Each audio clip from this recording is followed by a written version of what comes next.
Getting nasty on a Tuesday. It's a Fast Lane on 101 ESPN with Andrew Marsh, Carey Davis, and Jamie Rivers. I'm Anthony Stalter. 203, your time check is brought to you by Clarkson Jewelers, an officially licensed Rolex jeweler. Jamie, you didn't have an opportunity to throw out the rundown yesterday following the news that Brendan Donovan was traded to Seattle. We know now the full compensation.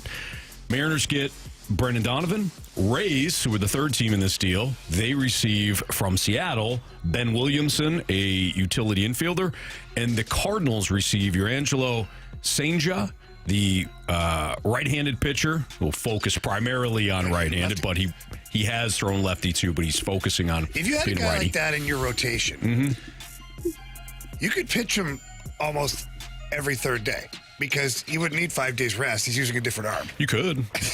He's He that might good. be tired, like physically tired. Boo-hoo, Carey. The legs might give out. Yeah, legs might be a little. You know, guys, how bad does he want it? That's all I want. Fair question. Fair point. All right. So you guys hate my idea. So the Cardinals receive Welcome back, Jamie. Saga. They receive 20-year-old outfield prospect Ty Pete, outfielder Colton Ledbetter from Tampa Bay, and 2 comp round B picks. When we signed off last night, there was some confusion whether or not Ledbetter and one of those comp B picks were going to the Cardinals or the Mariners. We know now that it's 2 comp B picks, as well as Colton Ledbetter, that are going to the Cardinals. So, Jamie, this is our first opportunity to hear your thoughts on the trade, your takeaways. I think Chaim Bloom's doing a hell of a job here right now. For real. I mean, Brendan Donovan is a very good baseball player. He was an all-star. But you're accomplishing exactly what you wanted to do. And now they've got a number of picks in the top first 75, whatever, in the draft that's coming up. He's acquired another young arm. And I like it. If you were not going to hang on to Brendan Donovan, I think this was a very good deal for that player. Otherwise, you hang on to him because he's a good player, good leader, all those things. But you got to give Chaim Bloom credit. Everything that he said he was going to do, he's done. Unlike, I don't know, maybe other regimes ahead of him. One specific regime. Whatever. Can't remember who it was, but somebody said something about get a whole bunch of things done and didn't get any of it done. Yeah. What was the word you used? Priority? Yeah, priority 1, 2, and 3. Huh. Yeah, that never happened. And Then you can't get on to anything else if you don't get those done. It's true. See what I'm saying? You know what, Carey? That's a good point by you. That's why he said it that way. It's also poor strategy to limit yourself to just one thing as well.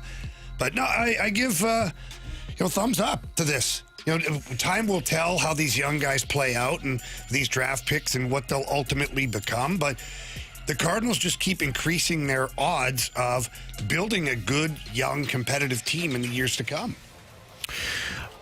The Cardinals received from ESPN.com a grade of B+ in the deal. The big takeaway was, all in all, it's a good return for 2 years of Donovan, a nice player and a valuable contributor, but hardly a star. This basically completes the, fire sale is a bit strong, so we'll be generous and call it a regenerating process with Donovan, Nolan Arenado, and Wilson Contreras all traded this offseason, writes ESPN.com.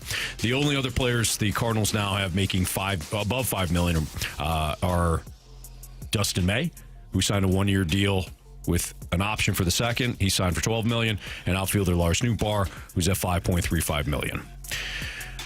Do you guys think that's a fair grade, B+? Not knowing, of course, how Saga and the other pieces are gonna pan out. I think it's a great grade. I don't, because you don't know what those players are. It could be potentially an A+, depending on how well those players play, or a D- if they stink and Brendan Donovan becomes the MVP, right? So you really don't know, and I think that's where the Cardinals are right now. We're going to take players with a high upside and hope that they pan out. We're going to take a lot of them. We're gonna bet our. We used to play this game when we got on the plane. We put $20. You get your per diem. You put $20 in the bag and you toss it around, and the flight attendant. You put your number on it. So my number was 38 on a $20 bill. Put that in there. It's a lottery, right? And the flight attendant will pull the number out. 86 Heinz Ward. You just won $1,500. Whatever. Well, the big time players will put multiple 20s with their number on it, increase their odds. Got it. See what I'm saying? Yeah. So Hines might put, instead of putting 120 in there, he might put 20 20s in there. 86, 86, 86, 86. With the odds, hoping that he hits. Now, the pot goes up, but if he hits, he gave himself more opportunities to win. That's what the Cardinals are doing. They're giving themselves more opportunities for success. Doesn't mean they're going to win. Don't mean they're going to win, Yeah. but you're giving yourself more opportunity to win by having more players, more good players. You like that? Did you all do that, Jamie? No. we Y'all play didn't that have a game, lottery? no. Y'all play do that. Boo-Ray? No Boo-Ray. I teach you Boo-Ray in the office. Blu-ray. Boo-Ray. Oh, it's called Hooray. Yeah, hip-hop parade. Yeah. Marshy was doing that yesterday. Yes, he was. No, that was the Dodgers, the wiggle. You know, they The get Dodger a base wiggle? hit. The Wiggles? Yeah, like you know, that? I used to makes the love women in Wiggles. St. Louis I want to sat through an puke. entire live Wiggles show Oh, with man. my daughter. Oh, boy. Good times? Fruit salad. Yummy, yummy, yummy. Oh, yeah. Good times. It was great, man. Didn't We got have to to meet do them, that too, one. after. That was cool. Can you guys walk with me here real quick? Sure. Hand in hand. Hand in hand. Okay. So Always. we know that there was a trade that happened 5+ years ago with the St. Louis Blues, in which they acquired Ryan O'Reilly. The Blues ended up giving away Tage Thompson. Tage Thompson, I would like to have Tage Thompson on this Blues team. He's a You don't solid like Stanley player. Cup, Marshy? No, I do like the Stanley Cup. Like that was a great trade for the Blues. Now the Sabres really haven't done anything with Tage Thompson, although he's a great player. Would you? I don't know. Does this trade sort of remind you of that, in a sense? Like a guy that's not the best player on the team, but definitely can help you win a championship in Brendan Donovan. Let's say the Seattle Mariners do end up going pretty far in the playoffs. Like, are you okay with that? If Seattle wins a World Series, are you okay with that? You already saw it happen. Yeah. But you weren't winning a World Series here with Brendan Donovan. There you go. Exactly. So in this scenario, we're the Buffalo Sabres. Yeah. Well, but hang on. If one of these players turns into Tage Thompson, That's kind of my That's what point. Mark's just saying. but I understand the question. For me, it wouldn't bother me. I'd be happy for the Mariners. I'd be happy for Brendan Donovan because he was not going to win one here as a Cardinal, not anytime soon. So I don't have that anger towards the player or the trade or even Chaim Bloom for trading him because it's just different, you know. Yeah, and that was a very loose comparison with the trade, but I just Marsha, wanted I to thought get you your did a really thoughts. good job. Well, I with it. appreciate I liked that. it. Yeah, Makes tied it all sense. together really good. Now, I hope the Cardinals don't end up like the Buffalo Sabres and miss the playoffs for an extended period of 14 time. years, too But much? That team's on the. They're trending up. Alex Tuck said they're winning the Cup this year. Well, I mean, There you go. I don't want to get too far. A little delusional. Justin's brother. Hey, you know what? You got to have goals.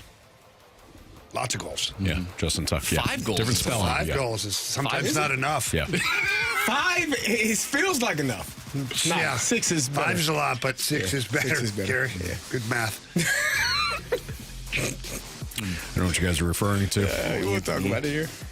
You know. Nah, we're good. You know that You thing must that have had a happened. really good night. You Everybody know that knows thing what that happened. happened last night? You must have had a really good Monday night. Yeah, absolutely. Yeah, Blues win and What was the score? What was the score? 5-1. Yeah, that was. So you turned it off. He did the same middle of thing the he did second. before. Yeah, with the. I didn't need to see the rest of it. Actually- I caught. I caught Yeah, the. he's You saw It's over. Franco score. You said, "I said this is a wrap. These guys are done. Yeah, if he's scoring, the If he team's scored, winning. it's over. First goal of the year. Come on, man. The Predators get a goal. They got it. 5-2. And plus, You have to. You Another have one. to crush. You have to crush me on plus. not knowing that it was 5-2 instead of 5-1. And another one. And then another one. And another Okay, one. 5-3. Another one. Another one. You get a Another goal. one. You get a goal. Another one. 6-5. The Blues kept scoring. No. Would have been nice if they did. You're cute, Anthony. I mean, that first 5 minutes of the second period. Yeah, so the You're best talking hockey about we've Blues seen. hockey, baby. Yeah, the last 5 minutes of that second period led me to believe that the third period was going to be a bleep show. Yeah. And it Feel was. good about it. Wow. Okay. Yeah. At least the Falcons won that one Super Bowl. About that. Yeah, about that too, Anthony. Turn that one off too.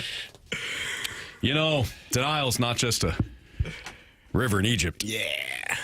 All right. Most embarrassing loss of the season for the Blues? I'd say so. I don't know I if there's don't know. a. They got another one too. It happened Detroit earlier this year. That was only 4, though. 4-0. That was only 4-0. This is Anthony still believes that the Blues won last Like, night. if you're trying to kick me in the bells today, just go ahead and do it. In fact, it'd be less He had a painful long than night. talk about it. Listen, he's here. You know what I mean? Physically. Yeah, that's a good point, Carey. His body's soul. here. We don't know where his soul is is. in Nashville. Maybe. Yeah, it's still on Broadway. All right. Let's talk about that ugly performance from last night. Next on 101 ESPN.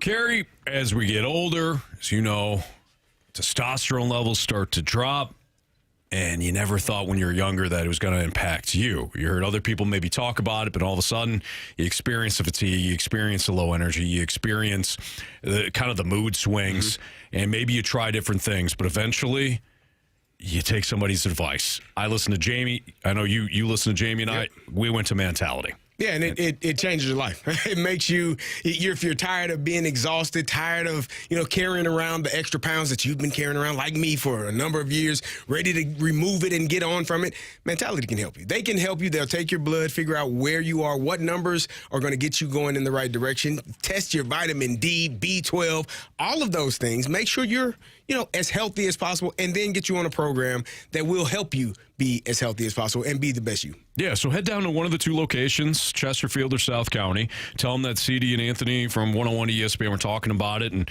you decided to finally give it a try, give their program a try. You're going to be blown away with the results, but you're also going to be incredibly happy with the people that are there. They're fantastic. They make things easy. And right now, if you go down to Mentality, all new patient labs will be covered in your treatment plan. That's a savings of $250 right out the gate. So if you've been on the fence about trying Mentality, now is the best time to do so. Schedule your appointment now at lowtusa.com. That's lowtusa.com, and reclaim the old you, the younger you, with Mentality.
Shea shoots. Puck in front. Knocked in. They've scored.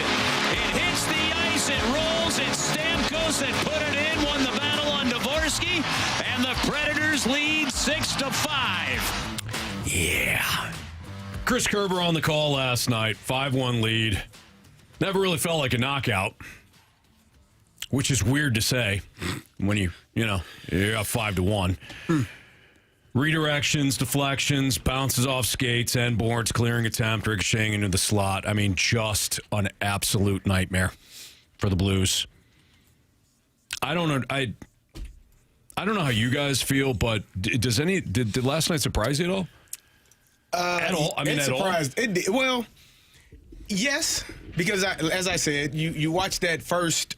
I don't know. What do you say, Jamie? The first 25 minutes of the game, and you're like, oh, yeah, this is, well, no, maybe a little bit longer. 30 plus minutes, right? And you're like, 30 minutes. You're like, oh, this is really good. These guys are playing well. Yeah, they're doing great. And then that second period, I watched it. I watched the end of the second period. When the Blues are up 5-1, and then something shifted. It's like the intensity and the energy for Nashville said, it's almost like they woke up and said, oh, these guys, are they serious? Okay. It's like when you're playing your little brother, right? And you might not take him, take him for granted, and he starts scoring. You're like, oh, crap. He really thinks he can beat me. Let me show you what it looks like to really play hard. And from the middle of the second period to the end of the game, it felt like the Nashville Predators were on super speed. Like they were fast forward. They were going much faster than the Blues. It was a play down there in the corner. It was 3-on-1. You had 3 Blues fighting for the puck. 1 Predator. You know who came out with that puck, Jamie? The Blues play. No. They had numbers. It didn't matter. The Predators had grit. And that's what I realized last night, that this team, they got good players. They got talented players. They don't got players. They don't have enough players with enough grit. And that, to me, was all that I saw last night. They panned the camera when the score was tied, 5-5, after that 5th goal for the Predators. And the Blues looked like the game was over. Even Joey, he said, look at that bench. Like, they looked like they were deflated. They were done. All of the energy that they expended in the first period, it's like a boxer come out fighting. Then you get hit with a punch. You're like, oh, you can't fight. I was just joking. Sorry, don't want to piss you off.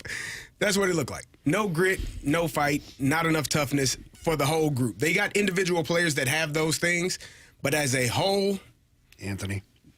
What you call me? Yeah. As a whole, they don't have it. Yeah. You're right, Carey. So if we really dive into it, and it drove me crazy last night because when it became 5-2, I looked at Andy, old strict nasty, and I said, I don't know if I like what I'm feeling right now. And 5-2, by the way. And he goes, what are you talking about? He's like, no, it's 5-2, it's fine. I go, I don't like the way our game is trending right now. It became 5-3. And I told Joey as we're passing the commercial break, I'm like, Blues, I feel like the Blues are going to lose this one. I don't like this. I don't like it. And he's like, it doesn't feel good, right? What bothers me, grit, certainly, Carey, but it's situational hockey. And that's what's really lacking this year. And what I mean by situational hockey is you're up by 4 goals and you start to feel it slipping away a little bit. All you have to do is manage the puck properly and defend the middle of the ice. That's all you have to do. Mm-hmm. You don't even have to chase them around. You don't have to put 2 guys in on the forecheck. You just, no, you're already up. You have 5 frigging goals. You don't need another goal. You're already winning the game. Right. And the passing became atrocious. The turnovers through the middle of the ice on plays where they have it, and all they had to do is just chip it up the wall and go get it further. Let the clock become the enemy of the opponent, because they've got to start from their end every friggin' time. They've got to battle all the way up the ice. You're taking away all 5 guys in between the dots. In the defensive zone, all 5 guys in the house or in that dangerous area. What are you going to do if you're the Predators? There was a play where Fowler iced the puck. Like, he didn't cross the red line. It's like, and he was about 4 or 5 feet away. It's like, what are you doing? Like, and I get it. Like, sometimes mistakes happen, but when you're in that position where you talk about situational awareness and knowing where you are on the ice, what time of the game it is, where the game is trending, how your team has gotten punched back in the face, and somebody had, like, it's just too many of those instances. And again, it's one play. Like, it's not that he intended to do it, but you're a veteran player. The problem is there was so many of those one-offs for people. Yes. So it's Fowler in 1 minute, then it's Snuggerud, then it's Shen, then it's Parayko. I watched passes hit guys in the back of the legs. Well, where are you going with the puck? I watched a guy get the puck at center ice, skate back towards his own end. All he had to do was put the puck in to the offensive, skate back, turn the puck over, and it turned into a scoring chance. So many plays, two guys skating to one guy to cover him, leaving a guy wide open. Yeah. Nobody boxing out the front of the net. I just said we put 5 guys in the house and just dare the Predators to come in there. Ain't no daring nothing. They had 2 and 3 guys in the front of the net, and the Blues had 1 guy trying to cover 2, and it just was the awareness of closing out the opponent is just not there right. No, not at all. No, they don't know how to control a game. They don't know how to start with enough energy. They don't know how to play with desperation throughout. I don't know what the hell has happened here. From the start of the season till now, it has just been one miscue after another, finding different ways to lose games. And we'll hear from Colton Parayko in a second here. I thought last night was like a microcosm of the season where I thought the start of the second period was like some of the best hockey that I've seen out of this team in quite some time. It was really good. And then all of a sudden they played some of the worst hockey that I've seen all year. We've seen a lot of that this season. I thought last night was a microcosm where you see flashes of brilliance and what this team was supposed to be, and then we see what this team is. And they're not a good hockey team, and I hate to say it. Here's Colton Parayko from his perspective on what changed in the second half last night. I mean, I think just getting pucks in, getting over top of guys, just the little details, small things that make us a good team, obviously. That was, Okay, there you go. Yeah, it's fine to recognize it Stop after asking. the game, but like where's the leadership in the middle of the game? Like that's what boggles my mind. Is one, I thought Monty should have called a timeout. I love you, Monty, but I felt like you needed to. The other team did it. Andrew Burnett called a timeout, switched his goalie, did all these things to try and change momentum. And I know Monty's trying to not, in that moment as a coach, and I can only assume. I don't know what he's thinking. If it was me and I didn't call a timeout or didn't switch my goalie, it's because I would not want my team to feel like I'm panicking either. Yeah. But sometimes you got to put a pause on the action and go, okay, guys, what in the bleep are we doing here? Like, what are you doing? And the leadership group, whoever the veteran players are they got to sort it out. Guys, right now, we don't need to try and go score goals. We don't need to make 12 million passes or drop passes or little backhand saucers. We need to play, it would be like in football, when you just run the damn ball straight up the middle of the field. What this in hockey would be get the puck up the walls, put it in deep. That's it. Let's do that. Let's take the wind out of their sails a little bit, because then halfway through the third period, if you're still up 5-3 at that point, now every time you put the puck into the offensive zone below the goal line, they're looking up at the clock because time is ticking away. Right. But instead, you fed right into the animal and gave them the puck time and time and time again. And so now they're scoring, they're looking up at the clock, and they're like, we got enough time to not just tie this game, we have enough time to win this game. And that's the way they played. Whereas the Blues were hanging on for dear life. That's the theme of every big comeback. I don't care what sport it is. What you just described is exactly what has happened in any big comeback in any big sport. It is the team that's leading doesn't realize that they're no longer playing the opponent, and they just need to worry about the clock. Yep. And force the other team to play the clock. Don't hand them scoring opportunities. That's it. You've got the lead. Let them get frustrated. You should be in control of the game. It's like being at a blackjack table and you're losing and you're like, just deal faster, deal faster, deal faster, deal faster. Or you start betting more. Yeah. Get this. Stay in control. Stay in control, especially when you have a lead, and just bleed clock. Yeah. But every comeback starts the same way, ends the same way. Team never really has control, even though they have the lead. And they do little things that allow the other opponent to get back into the game. And as soon as it's tied, forget it. You're going to lose. All right. It's Fastlane on 101 at ESPN. Let's do What's Trending next. Andrew Marshall's got some What's Trending topics here on 101 ESPN.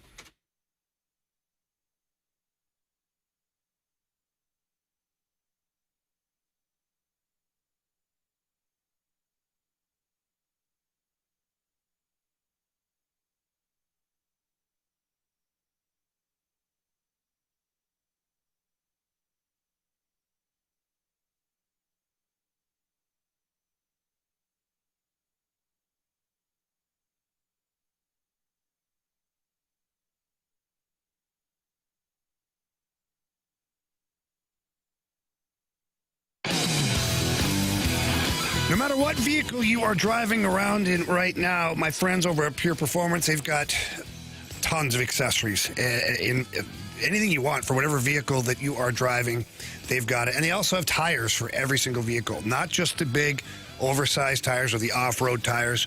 No matter what vehicle that you're driving right now, they've got a tire that works for you.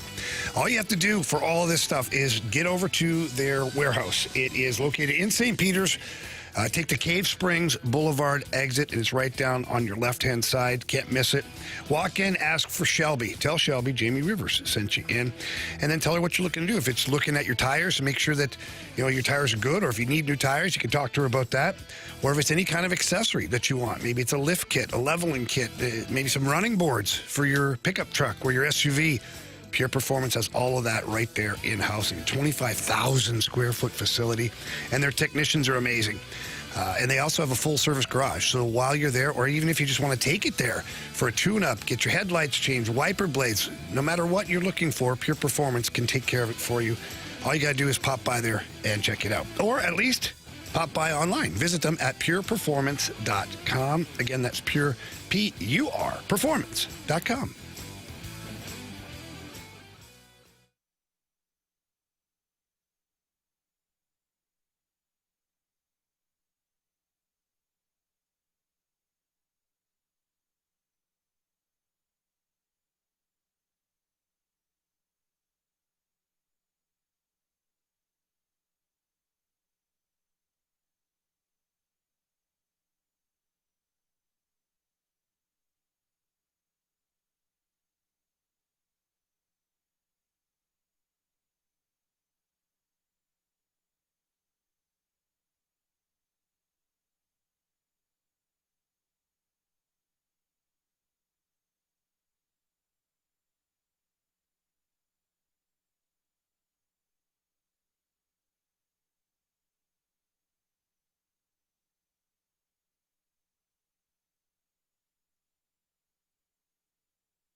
101 ESPN Sports Center.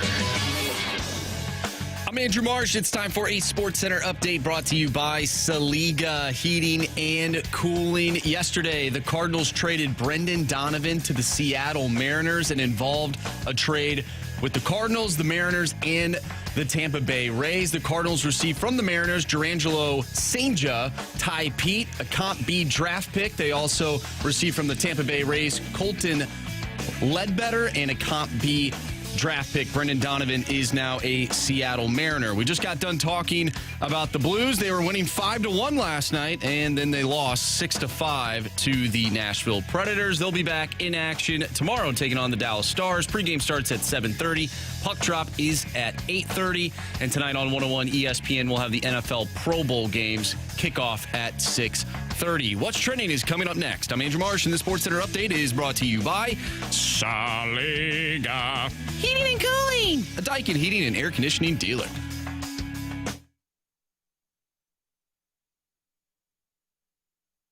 What are the hot topics in the sports world? What in the wide, wide world of sports is going on here? Here's what's trending. Welcome back to the Fast Lane here on 101 ESPN with Anthony Stalter, Jamie Rivers, and Carey Davis. I'm Andrew Marsh, and it's time for What's Trending. Gentlemen, first it was Bill Belichick. Now it is Robert Kraft. He will not be in the Hall of Fame in 2026. Is the Hall of Fame setting a dangerous precedent? Because now there is one other person that is on my mind right now that maybe is not a first ballot Hall of Famer. Do you believe that to be true? Joe Flacco? No. Yeah, he's still playing. I mean, he'll get there, but he'll probably be not on first tonight, ballot. I guess. I don't think he's ever going to get there. He's a great player, though. You talking about Tom Brady? I'm talking about Tom Brady. Well, I mean, they've kind of set the precedent with the coach, now the owner. The next person will be the quarterback. Do you think he slides through just because he won a Super Bowl at Tampa? I don't think so. I'm a buck. I don't think so. That should be. Because all the things that they're holding accountable are Patriots related. Yeah, he's a Patriot for 20 plus But he years. still went on to win another Super Bowl without the Patriots, without did. Bill, without Robert. He did.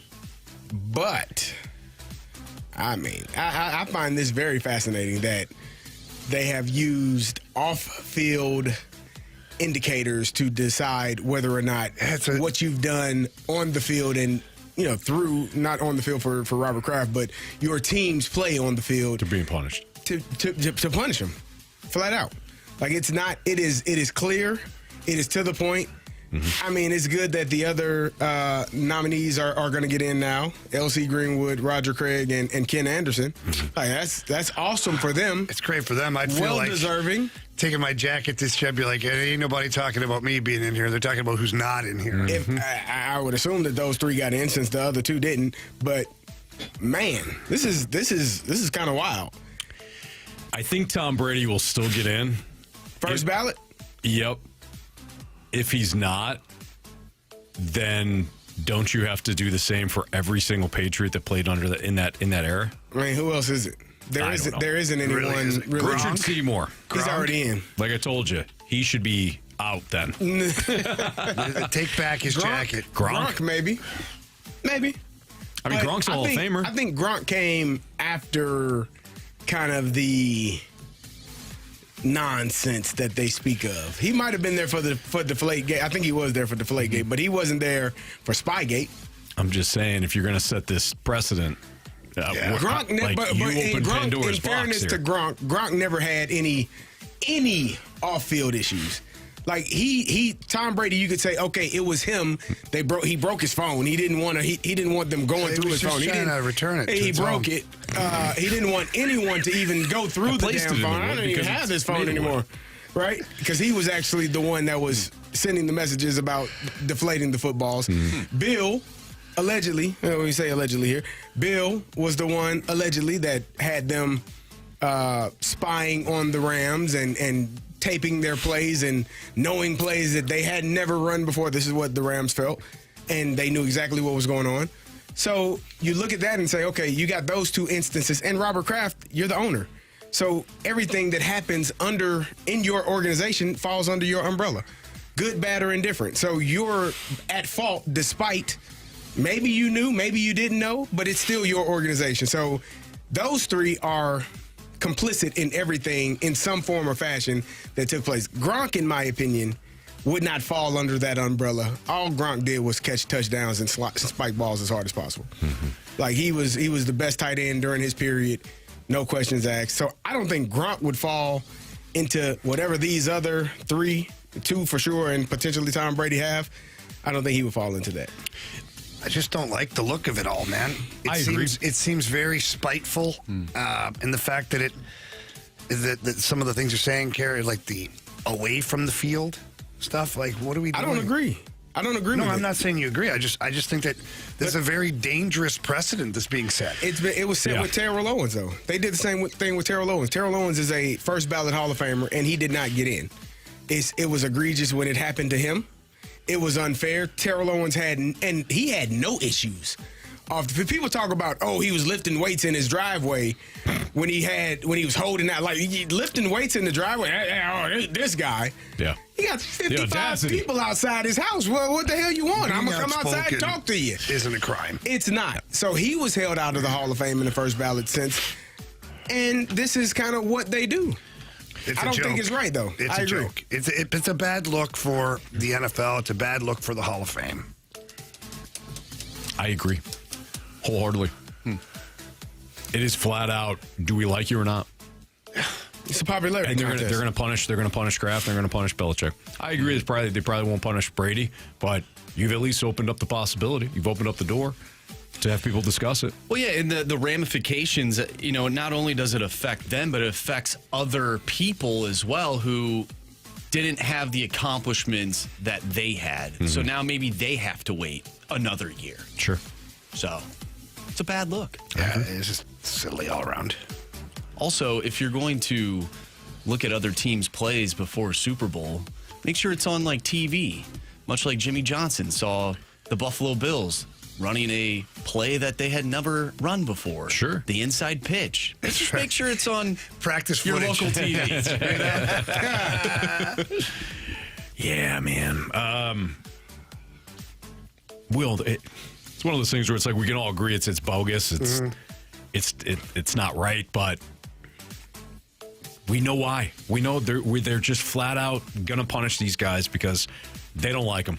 Weren't friendly with the media, just like T.O. said, or just like CD said about T.O. And this is their way to kind of get back. It's bitter. It's ridiculous. At the end of the day, those guys would be Hall of Famers, just not first ballot Hall of Famers. All right, Marsh, you good? I'm good, Anthony. Are you good? Let's roll. Chaim Bloom done making moves. I asked Katie Wu this question yesterday when she joined CD and I. We'll let you hear what she says. Talk about whether or not we agree with her. That's next on 101 ESPN.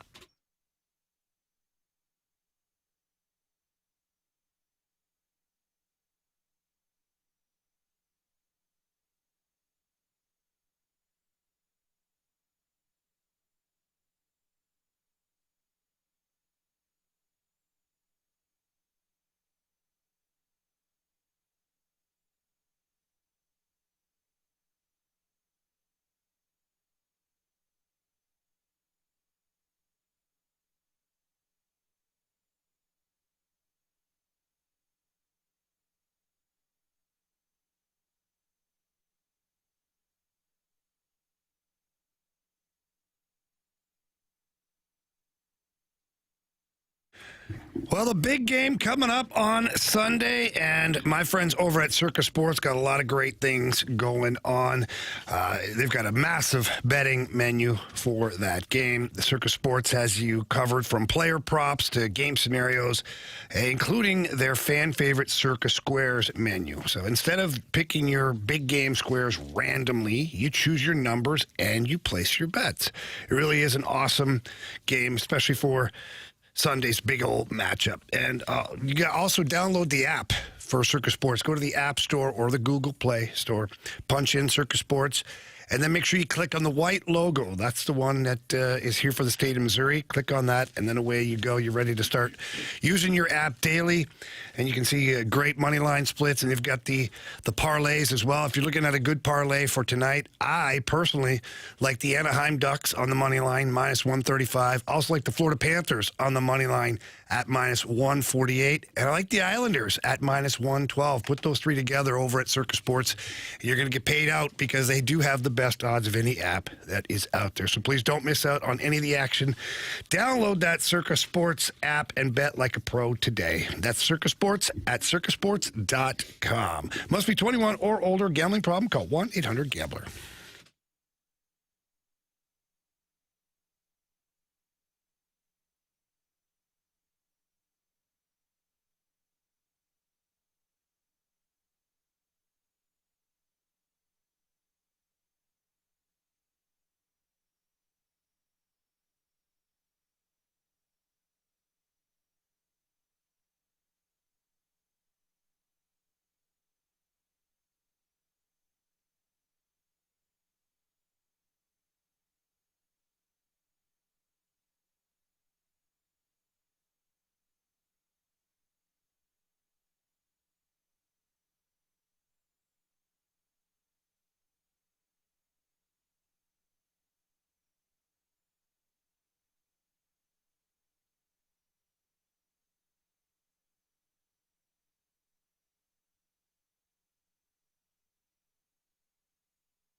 Katie Wu of The Athletic was kind enough to join us yesterday following the breaking news that she provided that Brendan Donovan was traded to the Mariners. And when we chatted with Katie, one of the questions I asked her was, do you believe that Chaim Bloom is done making deals, at least this offseason?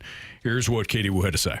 I think in terms of trades, they're done. I know there's been some JoJo Romero smoke going around, but I actually feel like if they're going to trade him, that's more of a July trade deadline conversation. I do know the Cardinals would like to add another right-handed bat, preferably in the outfield. They were connected to Austin Hayes, but he signed with the White Sox.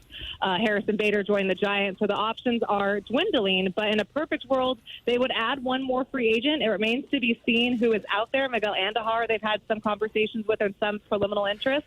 But in terms of trading away the long-term talent or the household names, I'd be very surprised if the Cardinals make one more move before pitchers and catchers report next week. So that was her take on it. Do you guys feel as though that Chaim Bloom is done? He obviously cleared off the bigger names. Wilson Contreras, Sonny Gray, Nolan Arenado, now Brendan Donovan. Those are the four that we talked about the most being dealt at the start of the offseason. There's still Lars Nootbaar. She had mentioned Jojo Romero. There's still even guys like Nolan Gorman who have at least been discussed at various times this offseason. What's your take? Do you guys think that Bloom's done for the time being? Well, Chaim Bloom was on this morning, their press conference talking about the Donovan trade, and our very own Brandon Kiley popped into the Zoom and asked a question about the outfield. Just how do you see this outfield shaping up? And Chaim Bloom mentioned that they might not be done. Yeah. And that he's looking to, whether it's via free agency or even a trade of some kind, looking to maybe add a little outfield depth. So based upon the man himself saying that, I would say that I don't think he's done. Now, does anything happen before pitchers and catchers? That I don't know. When you say done, are you referring to another trade, or are you referring to a free agency signing? Yeah, talking about a trade. Yeah, I think they may be. Who else you trading? I mean, for a player that can come in and help you this year. I mean, I know they talked about Jojo Romero, but I think I would assume, and I don't know. I don't want to take what he said is what he said, but if you're asking me, I would assume that they're done making trades, but maybe still looking in the free agent market in terms of trying to bring more people to the roster. Yeah, that makes sense. A couple of low, 1-year deals. I could see that. I'm more referring to them trading, I don't know, Lars Nootbaar, if they felt as though that they can move him. And really the next question, of course, is, well, why? What does that do? Because with Donovan, you traded him because he's got 2 years left of arbitration. He is a valuable piece. Somebody that could fetch you, obviously we saw the return yesterday, somebody that can fetch you something that you're looking for in the future, that makes sense. Arenado, you wanted to move because you're obviously not competing. He was willing to waive his no-trade clause, and you wanted to free up a spot at third base to get a look at a younger player. Right. Same deal with Sonny Gray, same deal with Wilson Contreras. You open up that spot for Alec Burleson, and you can get something in return. Does it make sense to also maybe do that with Lars Nootbaar? If the return is good enough, I don't know that it does. Again, I don't even know when Lars will be healthy enough to play. He had surgery on both of his feet, if I'm not mistaken, right? Both of his heels. Yeah. And so I don't know when he'll be healthy enough. If a team were trading for him, they would probably not be expecting him to play right away. So what's the return for a player that's not ready to go at the start of spring training, may not be ready to go for a couple of months into the season? What would be the return versus what you already have on the roster and having him healthy when he's back? Sure. So I don't know that I think the Lars Nootbaar trade conversation or trade rumors have kind of died down a little bit, especially once the injury, the surgery was reported. I think teams were probably like, okay, this guy has had multiple injuries throughout his entire career, missed multiple games, a lot of time throughout his time. And now he's dealing with not one, but two injuries to the feet. Like as an athlete, anytime you start messing with your feet, that always is a concern to me. I know heels is probably an easy procedure, but I don't like anything that has to do with the feet because it's so many small bones in your feet. You'd never know. Yeah. So for me, it's always a bit of a concern. Yeah, I think you're right. I think that if you're Bloom, it doesn't make sense to throw Nootbaar out there unless some team is really desperate and they're like, hey, I want this guy now and I want him at the start of the year. But I do think he considers it at the trade deadline. If Newt comes out in the first half, and he's typically a second half player, but if he comes out of the gates hot, I could see there being some significant interest in Lars Nootbaar at the deadline. Again, provided he's healthy and he plays well. Every time you have an opportunity to trade this guy, he's hurt. He's hurt. Yep. But I do think him and Jojo Romero. It makes sense to hang on to Romero until the deadline too. Contending teams are always looking for bullpen help. So I think that would make sense. Yeah, I agree. As far as Lars is concerned, it's just you got to play Nootbaar roulette is what I'm going to start calling it. Is Hopefully he gets back playing well, and then you trade him before he gets hurt again. Right. Because he is an analytics darling, and somebody might give you something pretty good for him. Mm-hmm. Now, if it was me, I wouldn't touch it with a 20-foot pole because this guy's been hurt every year. Sorry. I mean, if it was me, I'd give everything I have. There you go. Yep. Couple of top prospects, at least. At least.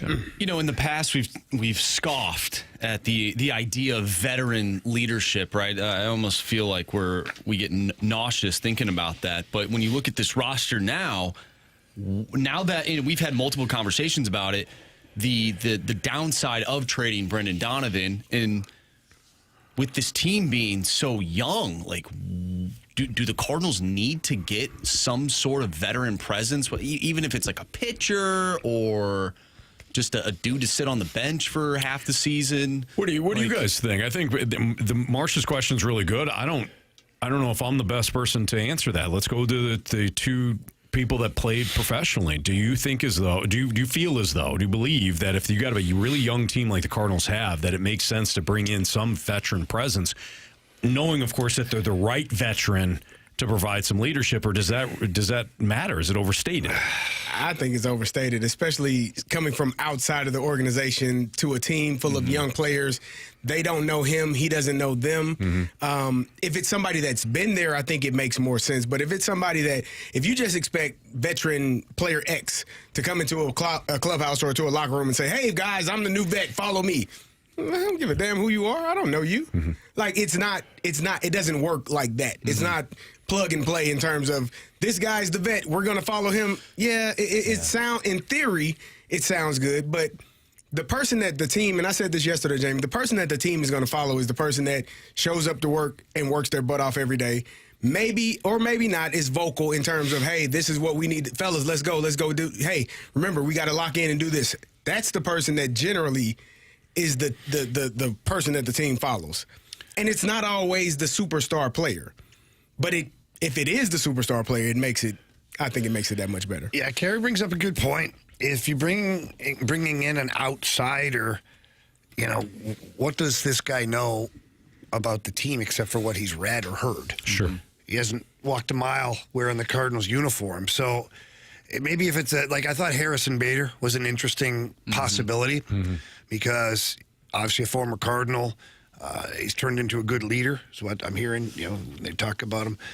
He would have been a nice addition, but obviously that's not possible now. So I don't know if there are any other veterans around the league that are former Cardinals, because you need a bat off the bench anyways. If you can go find a Cardinal, like when they brought back the Matt Carpenter, that whole thing there, as goofy as it was then, it would be fine now. Yeah, it would almost make more sense now. It would. Yep. Well, and and I don't want to say that these guys wouldn't listen to a veteran that isn't playing, but if a guy is brought in here and he's not even playing, it's like, well, what value are you bringing to the clubhouse when you're not even a starter? That's a terrible way to look at it. Yeah, because I think you can provide value even when you're not playing. I mean, if everybody understands what your role is, and right? If you're doing like there. Carey said, you show up, you're putting in the work. And you don't have to be the starter or a star to be a leader in a clubhouse or in a locker room. You can show up and be who you are.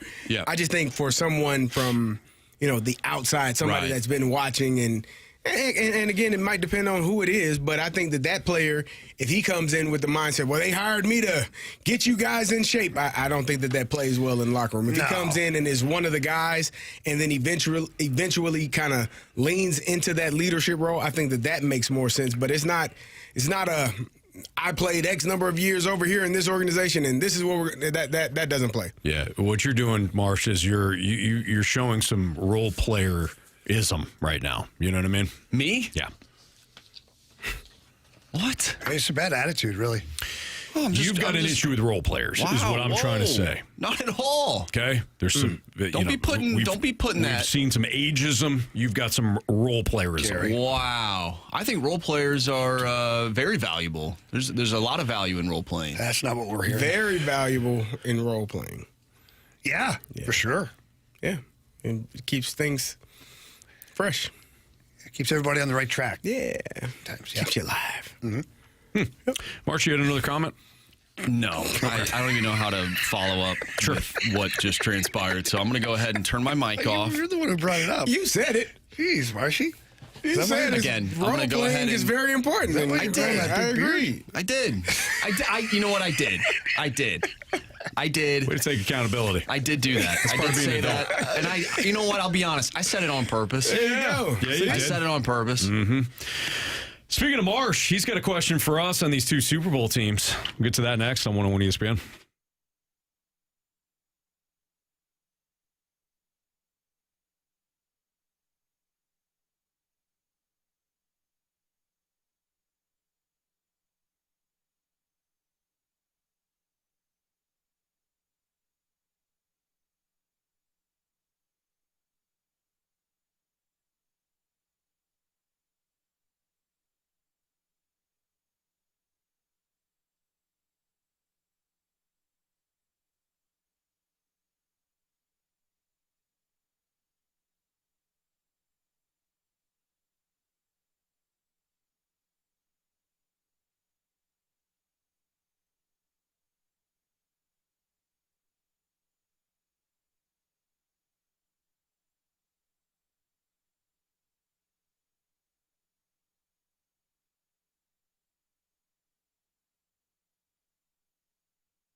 Jamie, I'm hearing that rates are going up. What? And I don't like it. Our guy Stewie actually just told us. So, Stewie, what do we need to know here?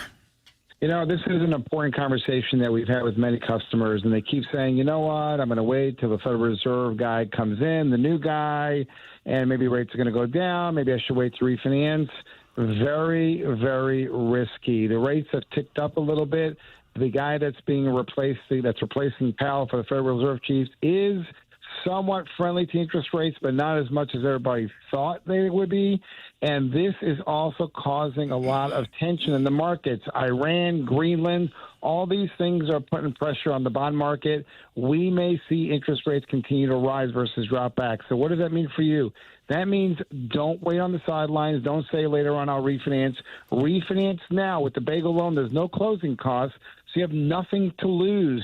Later on, if interest rates do actually go down, you can always refinance again for free. So take advantage of the opportunity, have a sense of urgency, and get it done today. Don't say I should have, could have, didn't. Make it happen now. Yeah, and call Stewie right now or text Stewie. He's always available for all of our 101 ESPN listeners, and he's going to get things done. He's going to help you out immediately, like he said, right now. So give him a call on his personal cell phone. That number's 314-324-4440. Again, 314-324-4440. Again, call, text, day, night, doesn't matter, Anthony. If they can't remember that, what can they do? You can always Google the bagel loan. Thanks, Stewie. Have a good night, guys. NMLS number 226715.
Time check is brought to you by Clarkson Jewelers, an officially licensed Rolex jeweler with Carey Davis and Jamie Rivers. I'm Anthony Stalter. All right, Marshy. Yes. You posed a question about these two Super Bowl teams.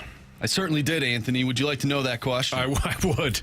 All right, the question is, which Super Bowl team has a dynasty within them? So if you could choose between the Patriots or the Seahawks, if one of these two teams, whichever one wins, which one has a dynasty within them? And if they don't, why?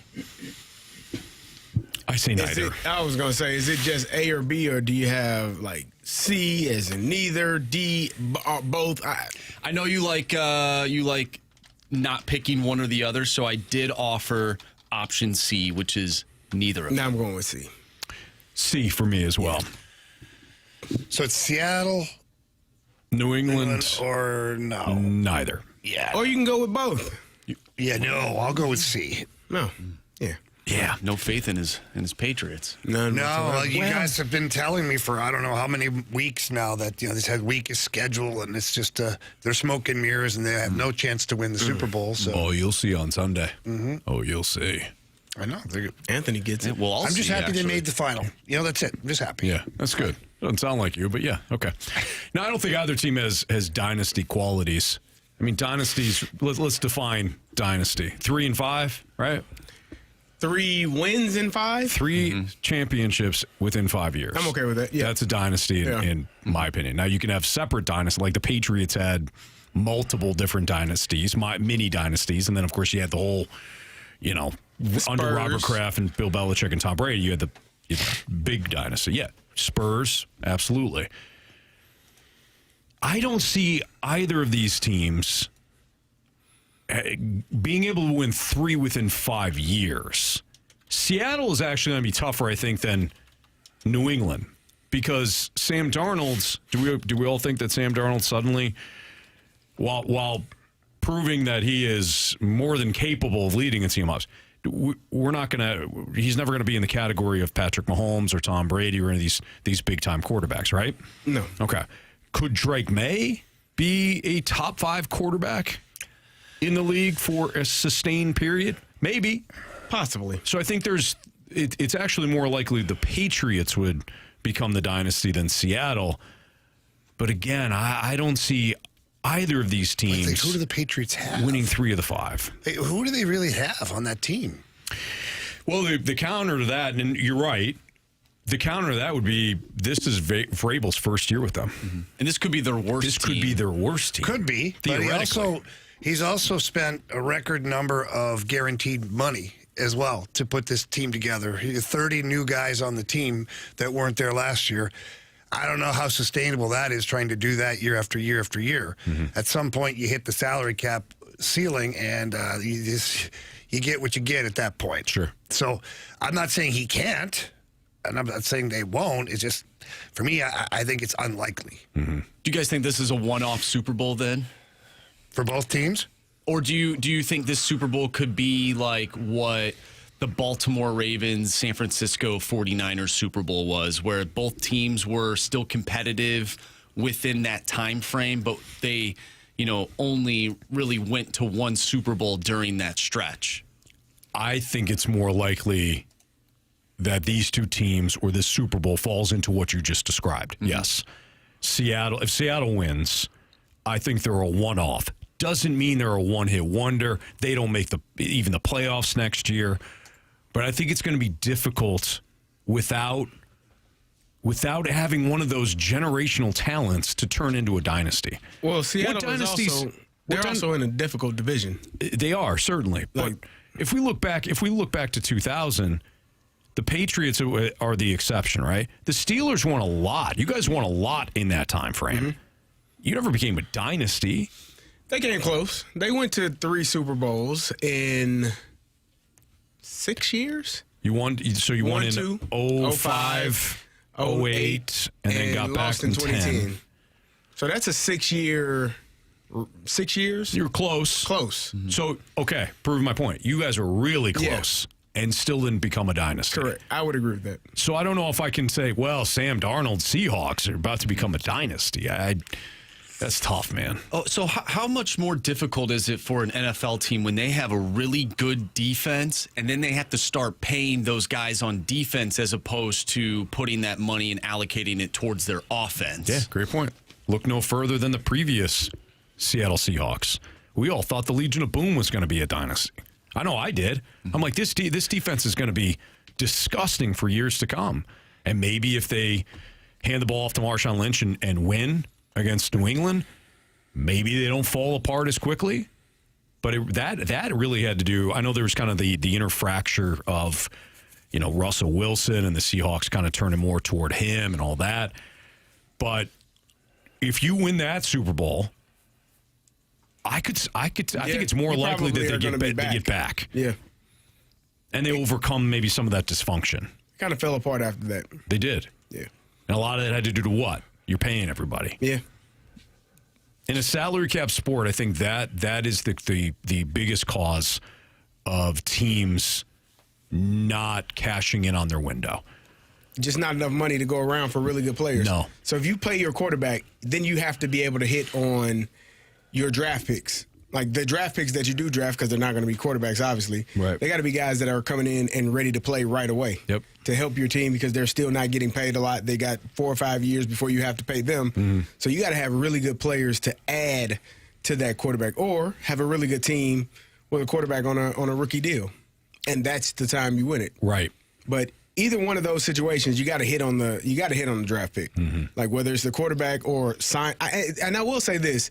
I don't know what Sam Darnold is making this year, but he's not. I don't think he's $50, $60 million a year. I don't think so either. So the Seattle Seahawks are probably in a better situation, because if you're not paying your quarterback that type of money, even though you have your quarterback solidified, you're probably in a better situation to sustain success, because now you can continue to add those pieces. You're gonna have to pay some players here. I think Witherspoon is due up in a little bit to get paid. Like, you got some guys that are gonna need to be paid on that defensive side. So I'm not sure what Sam Darnold, I'm looking for right now. Sam is making, what is it? 33 and a half. Yeah. This year? His AAV over the course of the contract is 33 and a half. Which that ain't bad at all. You can live with that. Let's see, 2025 cap hit of 13.4 and 2026 33.9. Even if you do have the contract situation, you're in a good spot with the contracts. They're going to lose their coordinator.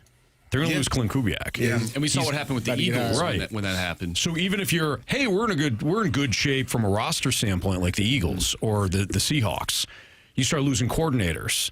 You're dealing with that transition. Detroit, really good. Didn't win anything. Didn't go to the Super Bowl. They had to deal with that upheaval. Once they won again, and once they had a good season, Ben Johnson was plucked, Aaron Glenn was plucked. The other silent killer to potential dynasties is what we saw here with the Rams. Once everybody starts fighting over who deserves the most credit, things go sideways. Yeah. And I think that happened with the Seahawks too, that Legion of Boom. I think everybody started to worry about how much of the praise pie they were going to get, and things started to fracture. So with all that being said, and Mike Vrabel was asked this question during Media Week, and it's sort of a funny question, kind of a dumb question, but the question was, is this Super Bowl a must-win for the Patriots? So I'm going to throw that at you. With everything that you said about the Seahawks losing their offensive coordinator, we've seen what happened to the Eagles.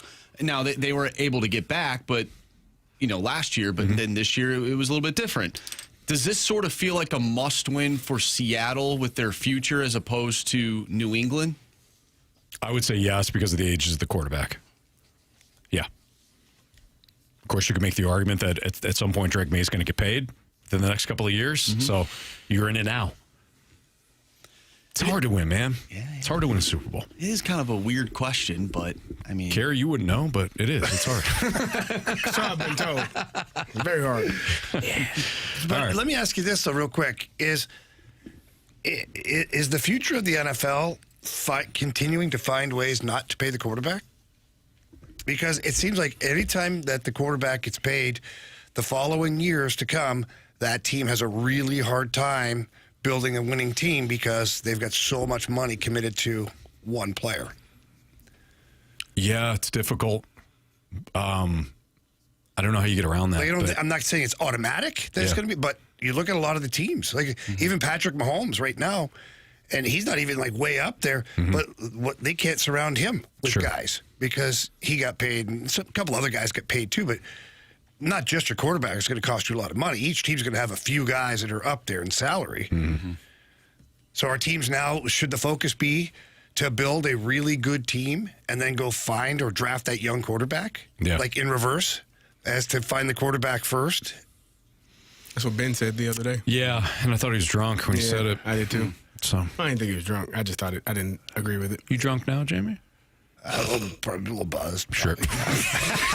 Last night? Yeah. Okay. Wouldn't it be easier just to be able to pay everybody and like defer their salary till like 2099? Makes the most sense, man. You know, you could just pay can do literally it. every superstar. Sure. And you just continue to win. Yeah. You wouldn't have to worry about your own it. TV network, too. Yeah. Why you guys hate A league wouldn't allow that though, because they care about I don't know about that one, Anthony. they care about their fans and kind of the competitive balance of the league. And I mean, Marsh, I really don't understand what you're talking about. Maybe one of those situations you're playing a video game and you're setting the settings a certain way to give yourself an advantage, but this is real sports, brother. You can't just have a blank checkbook and do whatever the hell you want and not have to worry about winning or losing money when it comes earning or bleeding money when it comes to a TV contract. I do have a question. Are the Dodgers the only one that can defer money? Why? Who's talking about the Dodgers? I was just talking about the Dodgers. No, because I was just wondering. What are we even talking about? This is all hypotheticals. Can other teams in this hypothetical scenario defer their money? In this video game, but Marsha, I'm sure. Can other teams defer? Well, absolutely. The Cleveland Guardians deferred money. I don't know what you're talking about. Just Carey. making sure. Just making sure everyone How can did you defer get money. stuck on the Dodgers? Man, just ask a question, man. I'm sorry. That's Sorry, weird. I I don't know what's going on assumed, here. and I shouldn't assume. What I meant to say in your hypothetical scenario, can every team defer money? I don't know. I don't know. Yeah. It's all Just one team can too do much it? hypothetical, Carey. know. Just one Margo. team can do it?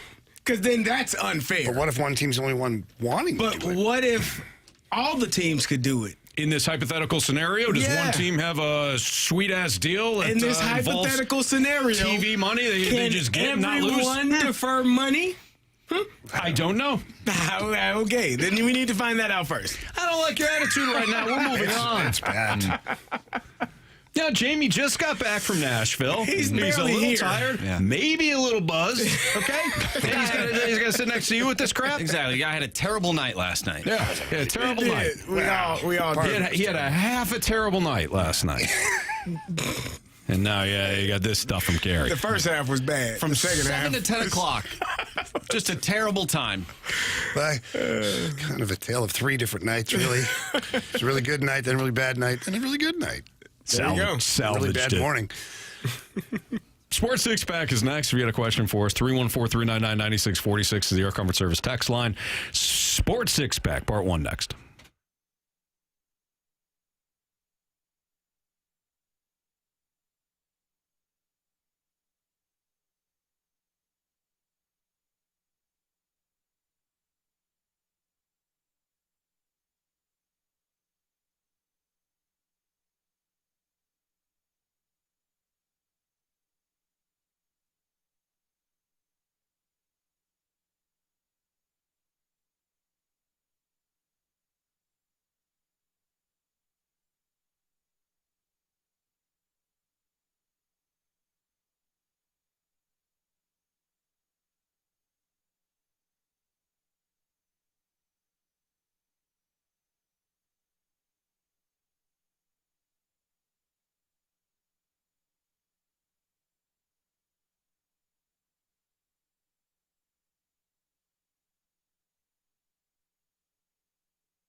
It's time for the Fast Lane to answer your sports questions. I want to ask you a bunch of questions, and I want to have them answered immediately. Asking me all these weird questions. Answer the question. Answer the question. Answer me! Refreshed by Urban Chestnut. Urban Chestnut Swickle Light Premium Light Beer. Live your lifestyle, St. Louis. Time for the Sports Six-Pack here in the Fast Lane on 101 ESPN with Carey Davis and Jamie Rivers. I'm Anthony Stalter. If you have a question, 314-399-9646 is the Air Comfort Service text line. That's how to reach us. Marsh, question 1, please. Question number 1. From the 801, with this season being a wash and the Blues are likely selling, is it a serious talking point for this organization to rebuild? Well, yeah, to a certain level. You'll still be restricted in what you can and cannot do as far as certain guys you'd like to trade. We still have a number of guys with no trade clauses, so you can't just get rid of those guys unless they say, okay, I'll go to XYZ. Yeah.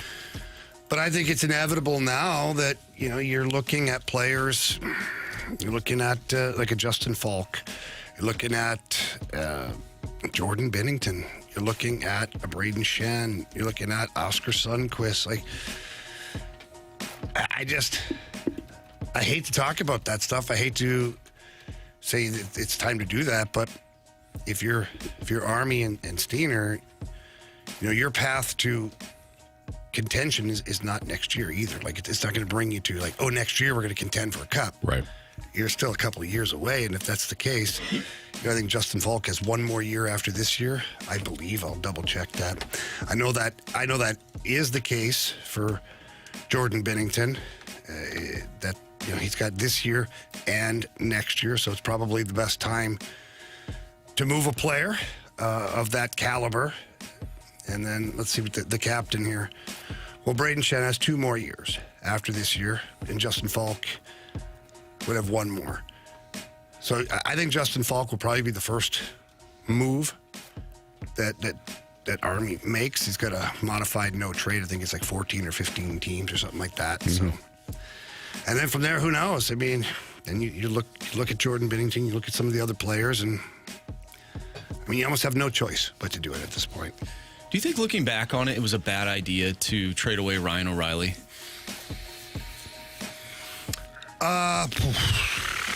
Yeah. Or even Ivan Barbashev? Well, yeah.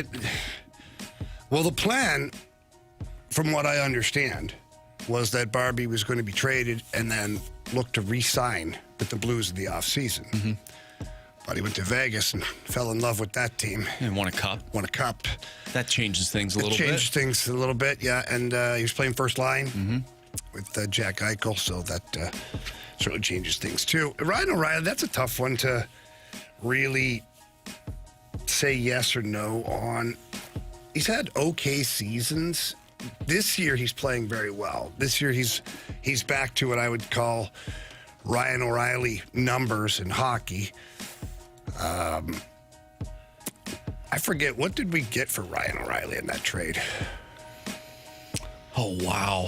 I believe we got a draft pick from Toronto because he did go to Toronto. I can't remember off the top Blues of my have head. traded Captain Ryan O'Reilly to the Maple Leafs as part of a 3-team deal that includes the Minnesota Wild. O'Reilly heads to Toronto with forward Noel Acciari. In exchange, St. Louis received prospects Mikhail Abramov, forward Adam Gauntlet, the Leafs 2023 first-round pick, the Senators 2023 third-round pick, and Toronto's 2024 second-round pick. Okay, so they got quite a haul for him, really. I think you still make that trade at that point because you were kind of in the same boat you are right now. It'd be like trading Braden Shen this year, and then he goes on to play. And you're like, man, should we have traded Braden? Well, that's kind of why I asked the question. Yeah, I mean, Ryan O'Reilly. He's only making $4.5 million. Yeah, he's a complete bargain right now, and he's playing really good hockey again. And we know what kind of leader he is and all that stuff. Yeah, hindsight is tough sometimes. It is. Looks like they got Otto Stenberg with that pick from Toronto. Pretty good pickup. There you go. Not a bad pick. 2023, right? Yeah. Yep. Well, maybe maybe if he ends up turning into a dude, well, then we look down the line and we say, okay, this did actually work out for the Blues. And that goes to the whole patience thing that we were talking about yesterday with the Cardinals. Like, we really don't know what these guys will ultimately be. We have to wait. But in the moment, it seems like the sky is falling for some people. We just don't know. Yep. Question number 2. All right, from the 636, why is it that we don't think Sam Darnold is an upper echelon quarterback? Last year, he led the Vikings to a great record. He played bad at the end of the year, but he has shown he keeps getting better. It depends on what your definition is of upper echelon quarterback, I guess. Like when I think of upper echelon quarterback, I think of guys like Patrick Mahomes. I think of Josh Allen. I think of Lamar Jackson. Joe Burrow. Matthew Stafford's probably in that category. He's certainly done enough. I think of guys that certainly elevate everyone around him. I think Sam Darnold's really plays his best football when he just stays within the system. I think when he gets outside of that, that's when the turnovers and everything pile up. Jalen Hurts won a Super Bowl last year. Got the Eagles to the Super Bowl 2 of the last 3 seasons. Would you consider him an upper echelon quarterback in the same mold as Patrick Mahomes and Josh Allen, who Josh Allen hasn't won a Super Bowl yet, but we know that he completely lifts everybody around him. The Bills would be a 3-win team if you replace Josh Allen with just an average quarterback. I don't know if the Eagles sink to the bottom of the league if you replace Jalen Hurts with an average quarterback. Maybe I'm wrong on that. I don't know. I think it depends on what year it is. I do too. It seems like every other year he has a good year. Well, every other year He's you not got consistent. a different coordinator. Well, that's true too. Yeah. That's part of the problem. Sam Darnold going to have a different coordinator. He's probably had a ton of coordinators in his tenure, in his career. I mean, he obviously had a different one last year than he does this year. Next year, he'll have a different coordinator as well. I think it's just being consistent. I think Sam Darnold is, for what he's being paid, I think we said $33 million a year for the next couple of years. I think that's more than doable to have a roster around you. It's feasible to have a good enough roster around you to put you back in this position. If you can win that division again, like you did this year, then I would say they are sitting in a great spot to be back in the Super Bowl again next year. Because that's a really tough division. The Rams are obviously an elite team, which they beat. They beat them in the NFC Championship game, but the San Francisco 49ers were unhealthy pretty much the entire year. They'll be back healthy, hopefully, and they'll be a much better football team as well. So, and they were right there. I mean, you had to beat them in the final game of the regular season just to get that number 1 spot. So that's a really tough division. But if you're Sam Darnold and the Seattle Seahawks and you can continue to win that division, then yeah, I would say you put yourself in solid position to make a run at the Super Bowl again. All right, let's carry this over. Sports Six Pack Part 2 coming up, so plenty of time to get your questions into the Air Comfort Service text line at 314-399-9646. Again, Part 2 next on 101 ESPN.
101 ESPN Sports Center. I'm Andrew Marsh. It's time for a Sports Center update brought to you by Saliga Heating and Cooling. The big news yesterday, Brendan Donovan traded to the Seattle Mariners. So Brendan Donovan is now a part of the Mariners organization. The Cardinals acquired Durangelo Senja from Seattle, Ty Pete, and a Comp B draft pick. The Tampa Bay Rays were also a part of that deal. The Cardinals received Colton Ledbetter and a Comp B draft pick from the Rays. Once again, Brendan Donovan traded to the Seattle Mariners. We'll continue talking about your Cardinals throughout the show. We've also talked about the Blues. The Blues lost 6-5 last night. They had a 4-goal lead and then lost to the Nashville Predators. They'll be back in action tomorrow taking on the Dallas Stars. Pregame starts at 7:30. Puck drop is at 8:30. We have part 2 of our 6-pack coming up next, so get your questions into the Air Comfort Service text line, 314-399-9646. We'll do part 2 of the 6-pack next. I'm Andrew Marsh, and this Sports Center update is brought to you by Saliga Heating and Cooling, a Daikin heating and air conditioning dealer.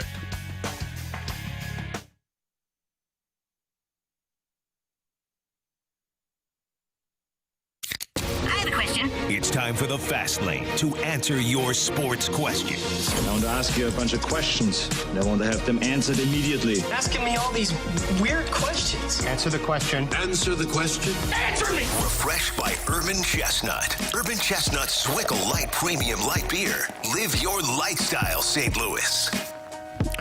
It's Fast Lane on 101 ESPN. Time for part 2 of the Sports Six-Pack. Carey Davis, Jamie Rivers, Anthony Stalter, Andrew Marsh with question 3.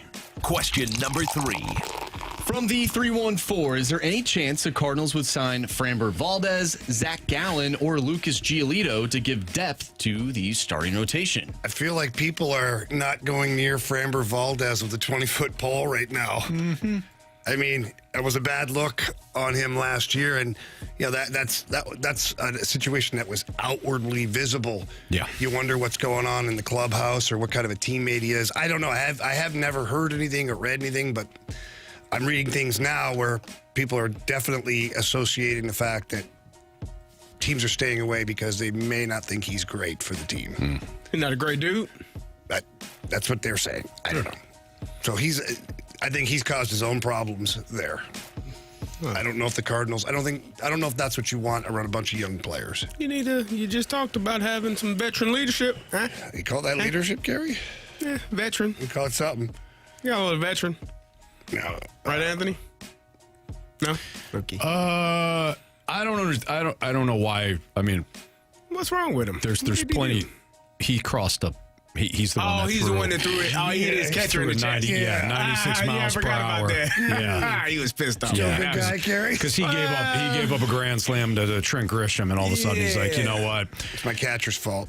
Cesar Salazar is going to pay for this. He said, I see what the Cardinals did to Contreras. Yeah. We need to do that here. Yeah. He should be signed then. Yeah, hit him in the chest with a 96 mile per hour sinker on the next pitch. Fault. The hell with that. Mm-hmm. Hey, let me... Time. Yeah. Oh, time. Yeah. Throw it again. Throw it again. You better take your time in this inning because when we get to the dugout, man. Yeah. I don't understand why they would provide depth. You can sign other pitchers for depth if you really want to do that, but don't you want to create opportunities for your young pitchers? Yeah, that question almost feels like the fan base, or at least that portion of the fan base, isn't really on board with what the Cardinals are actually trying to accomplish. Yeah, it's kind of in denial of what's happening right now. Right. Like, we've got... No offense, by the way. No offense. I get it. We can still sign some good players. Just not those. Well, I mean, you could, but why? You going to block some of your young pitching that you want to... That you went out and drafted and traded for? Like, you got a bunch of guys... And that you want to look at? Yeah. That's the opposite of what it seems that the plan is. The plan to me seems we got young players. We're going to clear runway. I know we talk about runway a lot. We're going to clear some runway to see if these players can actually play. Mm-hmm. We're going to give them an opportunity to fail or to succeed. Yep. But we're not going to have anyone blocking their process or their progress. Like, we're just not going to do it. And to me, that makes the most sense. There is no point. Jamie and I, we laugh about it. The only way you get experience, the only way you gain experience is by actually doing the job. There is no alternative to finding out if someone can play other than letting them play. You can't. You can do the metrics. The analytics. Well, he's based on his exit velo. He should be. Nope. Don't work like that. Mm-hmm. I need to actually see you in live action, day in and day out. Or if you're a starting pitcher, every fifth day. I need to see how you recover. I need to see how you respond to bad things that may happen during a game. I need to see how you respond when good things happen. Yeah. And there are no analytics that can tell you that. Well, also you went and acquired Dustin May, so you sort of have that veteran guy, that presence there to sort of be the top top guy in your rotation. How many of those guys do you want in the rotation without sort of taking away time from the young pitchers? Mm-hmm. So just don't do it. Yeah, stick to the dang plan. Just pass. I don't know. Some people want to see it. Do it. Yeah, I don't think they're going to see it. Yeah, I think Framber Valdez's issue is that he's they got his market value at $33 million. Oh. That's probably what's preventing him from. You can get a Super Bowl quarterback for that amount. You know what I mean? You can, Mark. You know what I mean? Yeah. I'll tell you what I would do if it's a 1-year deal. I'd do it for 33. Yeah, flip him at the deadline. Ooh, what are you going to get, Anthony? You're a smart man. Have you been told that lately? I don't think I've ever heard that, but thank you. Very smart man. I like how you think. CD. And by the deadline, that guy's just a hell of a teammate. Sure. Hell yeah. Best teammate we got. You want out of here? You pitch well. You hear me? Gotcha. We'll get you out of here. Question number 4. From the 636, is the no trade clause an avoidable thing moving forward, or is it the new norm? I'm assuming this is a hockey question with the Blues. Yeah. Okay. It's the new norm for long-term deals. I mean, it just is. You're getting some teams that are getting creative with their no trade clauses, where the first 2 years there's no protection, then the middle 4 years there's full protection, in the back 2 years there's modified protection for trade, which is probably the right way to do it, quite honestly. But just like anything else, the NHL right now, the trend for the longest time was the no movement clause. A lot of teams went with that. Then it's the no trade clause and the modified no trade clause. So we'll see where it goes in the next 3 to 4 to 5 years, but pretty standard now. If you're willing to commit, let's say 8 years or 7 or 8 years at $8 to $10 million, I don't think your primary goal is to trade that player. Right. So you're granting him the no trade because you think to yourself, well, this is a franchise player for us. Yeah. Question number 5. From the 618, how do you think the Cardinals can get attendance up this year, if possible?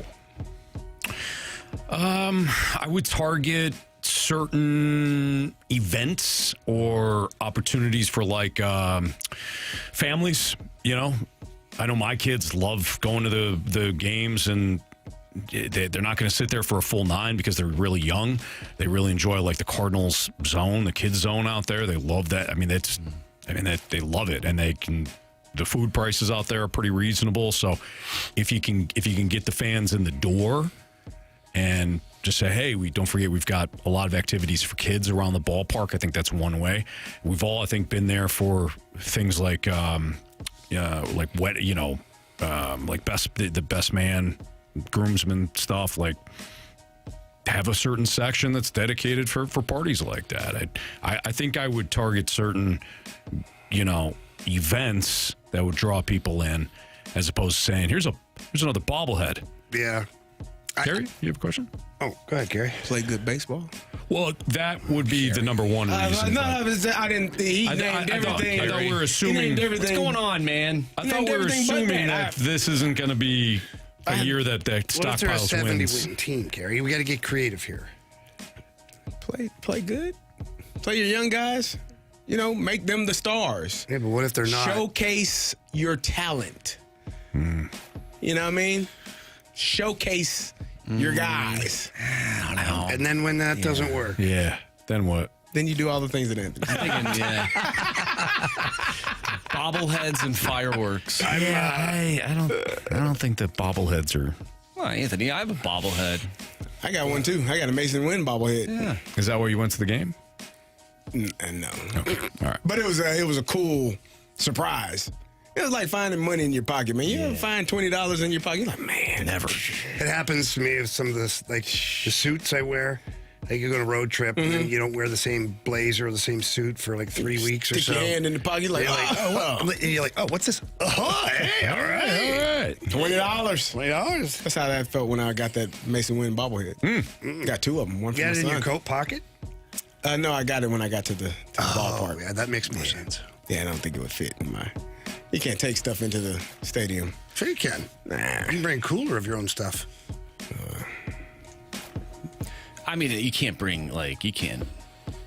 When you say own stuff, I'm sure there's a list of things that you can Yeah, a bring. list of things you can't Oh, bring. there's a list of things you can, though. Jamie, you're always positive, man. You're always on the bright side. Mr. Brightside. Oh, God. Mr. Bright House. I mean, why? Anthony, going back to Friday, Anthony, if there was only one song in the world, Mr. Bright House, would you give up music then? Yeah. Okay. Yeah, that'd be an easy one. That's a that. That's a He layup. hates that song. He does. Is it Mr. Brightside or Mr. Brighthouse? I don't know. It's actually Mr. Brightside. Nobody knows. Is it? Yeah, no, that's actually the name of it. I don't. The song at a wedding, fine. Is it my banger, favorite? No. Anthony. When people start calling it a banger and you're playing it as your theme, you didn't even have to fire Sean McDermott. You should have fired the music guy. Terry Pagula? Yeah. He can't fire his damn self. He likes that song. Well, He'll never did. win. He did like that song, but when the Bills started losing, somebody else liked that song. Yeah. It wasn't the GM that liked the song. It was the head coach. Right. The head coach brought that song in. Yeah. Well, No then, more. I think they did it right then. GM wasn't interested in that song. Right. Yeah. Even though there's video evidence of the There's GM video loving that evidence. song. I was Of him dancing to it. jamming out to it in the fourth At quarter. his wedding. He was Yeah. playing it. and singing it. Yeah. Yeah. Plus, it's been done now. I mean, I think Mizzou's basketball team does it too. This football team does it Yeah, too. they do. Football team does it. There you go. I think Michigan's basketball team does it. They're a good What are team. we doing here? Somebody else does it too. That's what I'm saying. Yeah. One of the hockey teams. I don't even know the song. You know the song. Is that it? What? Be all right. Yeah, that's it. No. Just Yeah. like some time. Yep, that's Mr. Brighthouse. Is that not it? No, that's it, Carey. Hey, man, all those songs sound the same to me, man. Why is that? I just do the chorus and the strings and the horns, the drums. The only Splash, reason? Yeah. Splash has got it right in the snake bit. That song is a banger. To your sister, maybe. Oh, whoa. What does it mean by that, Anthony? What song was I just singing? Jimmy Eat World. Yeah, you're in the middle. Isn't it? It's in the middle. Jimmy Eat World. That's not the song? All right. Yeah. Wow. Never even heard of that title. Yeah. All right. Thank you. We're done here? Ellipsis. I think we need to be. Okay. I think we're done here. Okay. Gary. Did the Vikings really just fire their general manager because he took too much paternity leave? Seems like it. That's next on 101 ESPN.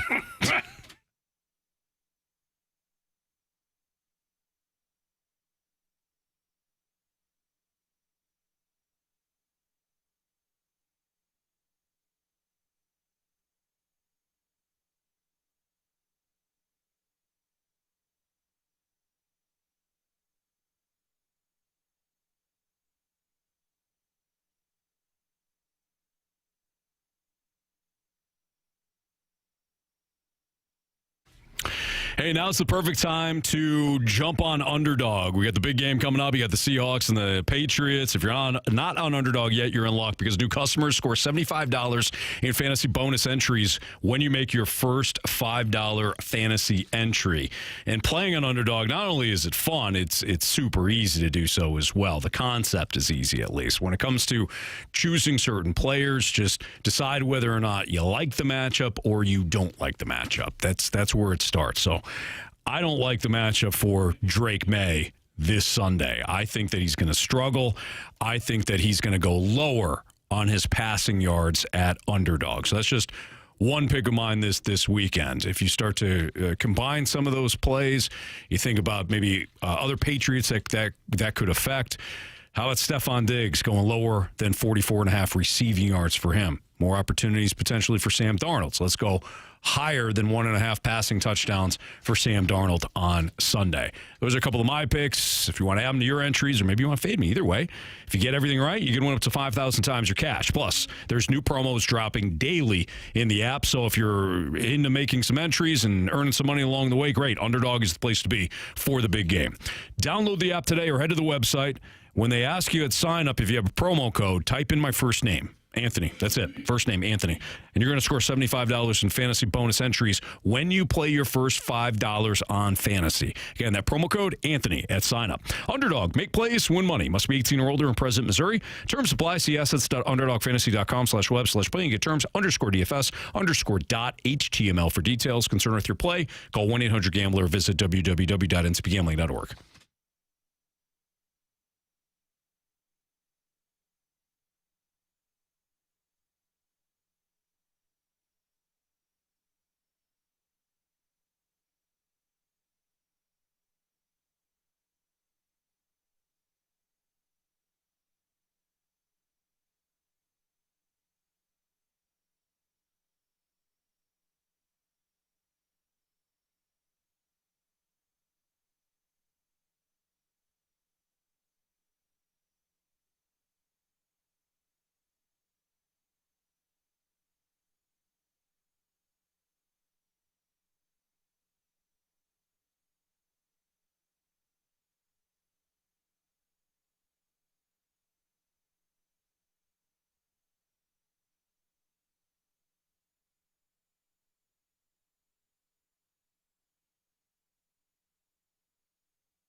you want to play in the Gauntlet in about 5 minutes, you can. 314-399-9646 is the Air Comfort Service text line.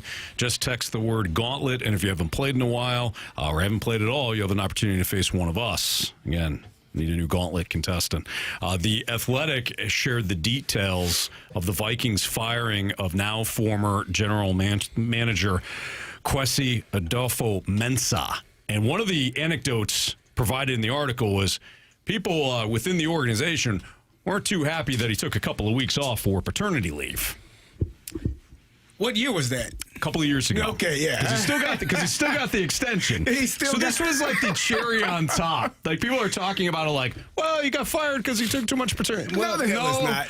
He got fired because 4 of his 28 draft picks are starters. He got fired because he allowed Sam Darnold to walk out the door. There you go. He picked J.J. McCarthy. There you go.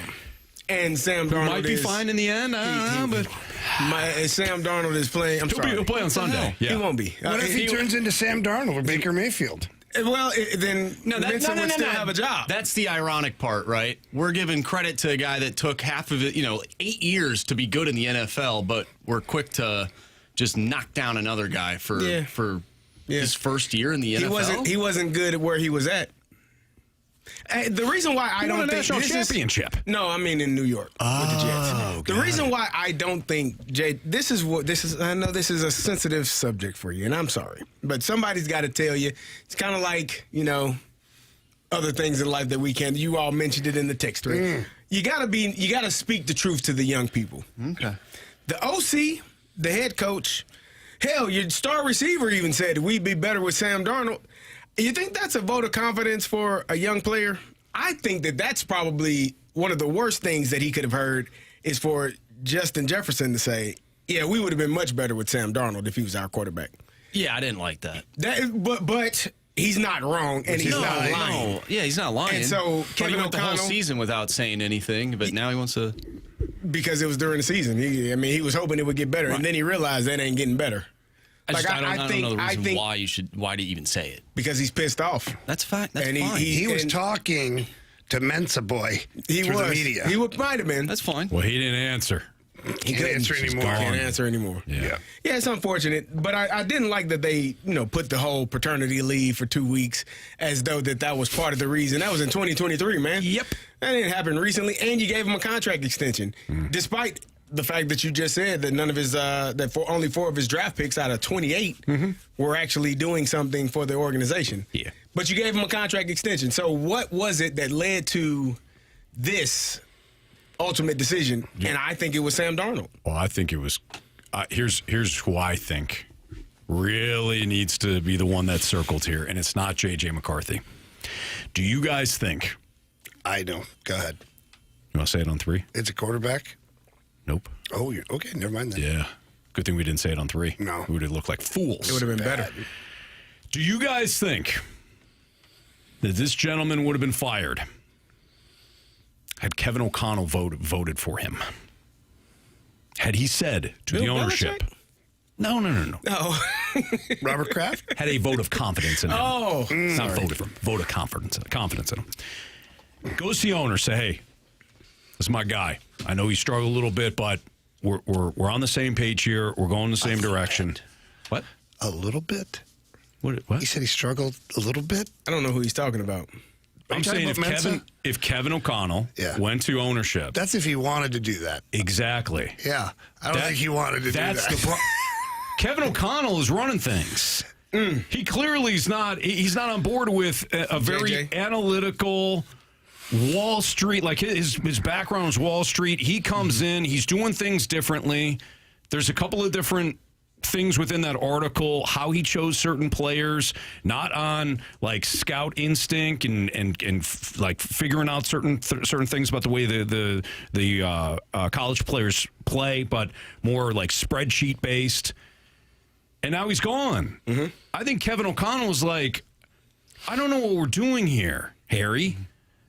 Whatever the owner's name is, the Vikings. Oh, it's the Wilfs. Wilfs? Yeah. I don't know what we're doing here. Ziggy? Wilfs? Ziggy Wilf? Yeah, Ziggy and Mark Wilf. I think if Kevin O'Connell was still on board, Mensa probably still has a job. So I think it goes beyond J.J. McCarthy. The fracture, well, I think that's where it starts, though. I think if you're Kevin O'Connell and you're looking at what Sam Darnold did for your organization and for your team the year before, and they had an opportunity, you could have franchised Sam Darnold. He didn't have to walk, right? You could have kept him there and had him on your roster for another year. But you chose, if you're the GM, you chose the guy that you drafted over the player that's playing in the Super Bowl. Now, we can talk about, what J.J. McCarthy is going to be. He's not that now. And Sam Darnold was. You had that in your facility every single day. You got to see it. And someone there said, okay, cool, we don't need that anymore. We'll go with the unknown. And this young man that we have no clue who didn't play last year is on his second year. We don't know what the hell he is.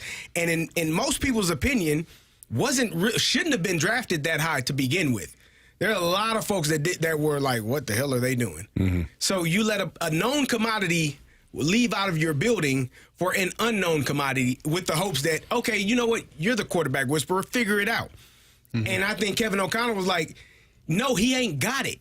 That's what I think KOC has said, and I think he's shown it multiple times. If you tried to get Aaron Rodgers in the offseason, which they did, if you wanted to keep Sam Darnold, which I'm sure he did, you were showing everyone, and even the young man that you drafted, hey, I don't have the faith in you, but now you're forcing me. You had Carson Wentz playing with one arm, and it wasn't a throwing arm. He was damn near dead. It was a walking corpse. Carson Wentz was. You know what, kid? Get up. You're tough. Mm-hmm. You're fine. Coach, I'm dying. Nah. You know what I got to do if you die out here? I got to play this guy. I ain't doing that.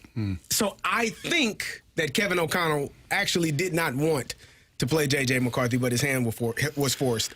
And then Mensah gets fired. Let's not forget that they had Daniel Jones, too, in the building. And I don't know how it went down, but, yeah, he didn't stay in the building. Mm-hmm. And so then you moved on to Sam Darnold, I believe, or was there at the same time? I don't know the timeline. It was Kirk Cousins, right, and then Daniel Jones? No. So Kirk Cousins got injured. He then was on an expiring deal. He then signed with Atlanta. Yeah. The Vikings drafted J.J. McCarthy. Yeah, but when was Daniel Jones there? Daniel Jones came in at the end of the season. He never played. Okay. But you had him in the building. He was in the building, and he... And if you're the owner, or look what he did with the Colts. Right. So they wanted to... So when they moved off of Darnold, they had the idea of, okay, this guy, good quarterback, probably not going to ultimately get us to being a Super Bowl contender. We'll have J.J. McCarthy in the building, but we'll also bring back Daniel Jones. That's where they messed up because they didn't get the deal done, and they didn't expect Daniel Jones to go to Indianapolis. I think there's a ton of finger pointing this offseason, just a ton of finger pointing. This is Alec Lewis. He covers the Vikings for The Athletic on the Alec Lewis show. He said the entire 2024 draft process that led to Vikings picking J.J. McCarthy was orchestrated, designed, executed with Kevin O'Connell as the primary lead. In the context of the QB decisions that were made last spring, not re-signing Darnold, Daniel Jones, potentially bringing in Joe Flacco, Aaron Rodgers, and Tannehill to absolve Kevin O'Connell from any and all influence in how that all played out would not be accurate to the nature of how that specifically played out. I think there's a ton of finger pointing going on, and you're not going to fire Kevin O'Connell. Go and fire the guy who can't draft and basically isn't a football guy. It's the easy way out. Yeah. Sure. It's probably the right way out, to be honest. 100%. He needed to be fired, but now moving forward, the guy who said players don't fail organizations fail players, he's now on the hot seat. The QB whisperer who doesn't want his quarterback. Marshy wants him fired bad. No, I don't want him fired. I want him to adjust and take accountability. Marsh, I think your team can help my team big time here. All right, we need. You want J.J. McCarthy? I got a little package, trade package for you. You want J.J. McCarthy 1-for-1? I say you get Stefanski, and we'll throw in Kirk Cousins. You give us Kevin O'Connell. The Vikings were a playoff team when he was the offensive coordinator. Think about that. All right. Deal done. Gauntlet next on 101 ESPN.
warriors. 4 categories, 1 challenger.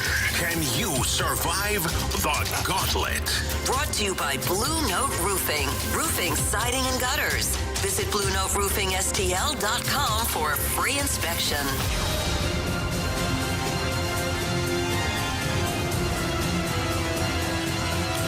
408, your time check is brought to you by Clarkson Jewelers, an officially licensed Rolex jeweler with Carey Davis and Jamie Rivers. I'm Anthony Stalter. Steven is on the line right now for the Gauntlet. What's up, Steven? What's going on? Not much. Appreciate you listening. Thanks for playing. Would you like to take on Marsh, CD, Jamie, or me in round 1? I think I'll do CD. Carey Davis. Good luck, Steven. Thank you.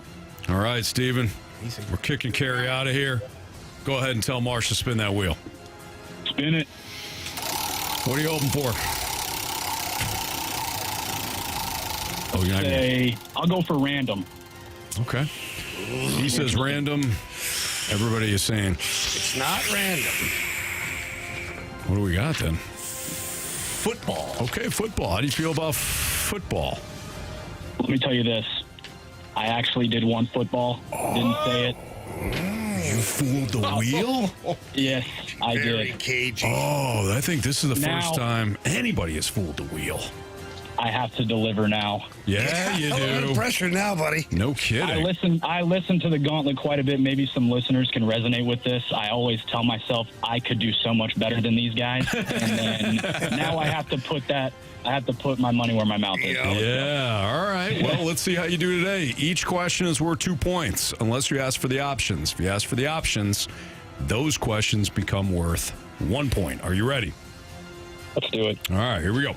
How many different teams has Sam Darnold played for in his NFL career?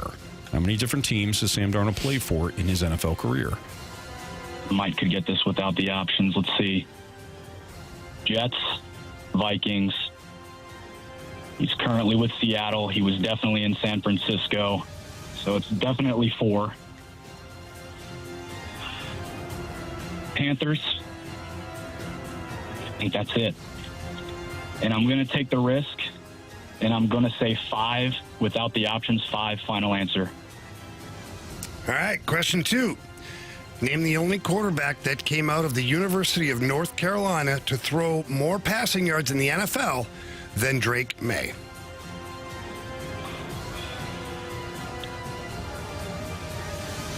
Options. Was it TJ Yates, Sam Howell, or Mitch Trubisky? Oh. TJ Yates was quite the journeyman. I know he was with the Texans for a while.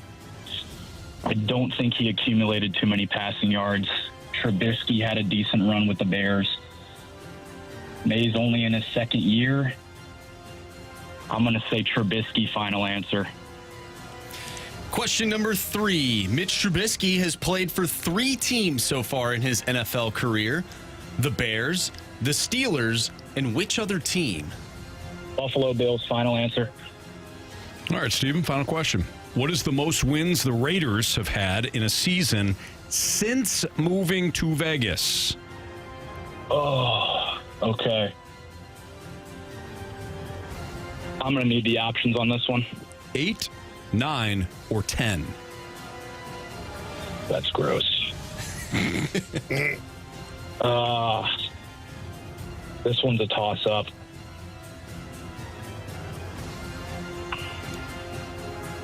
I don't think they've been a postseason team since they've moved to Vegas, so that I feel like that eliminates 10. And I don't like that middle being, I'm going to say 8, final answer. Okay. All right. Let's bring back Carey from the Cone of Silence. Steven, how you feeling? I feel pretty good about the Darnold and the Trubisky thing without the options. I hope I didn't miss a team. On the other 2, I kind of just, had to throw a guess out there. So we'll see, but I feel pretty good. Okay. All right, Carey's going to walk back up to the mic here. He's going to plug his headset in. Carey, how was the Cone of Silence? It was cool, man. Bradford, Ryder, just in there talking, chit-chatting, Sure. Bradford just slinging big words back and forth. Hey, he was doing more listening than talking. We were all just kind of, in our own groove. Ryder was just, doing his thing, man. He does everything. Yeah. Cool. All right. I don't like your look. Your category today is football. Foosball, you say? Back at lunch. Here we go. Question 1. How many different teams has Sam Darnold played for in his NFL career? Jets, Panthers, 49ers, Vikings, Seahawks. I know this because I was just looking at his contract. Jets, then he went to Panthers, 49ers, Vikings, Seahawks. 5. Final answer. Hope I'm not missing one. All right, Carey. Name the only quarterback that came out of the University of North Carolina to throw more passing yards in the NFL than Drake May. Well, is Mitchell on that list? Trubisky? I don't know a long history of North Carolina quarterbacks. Ooh.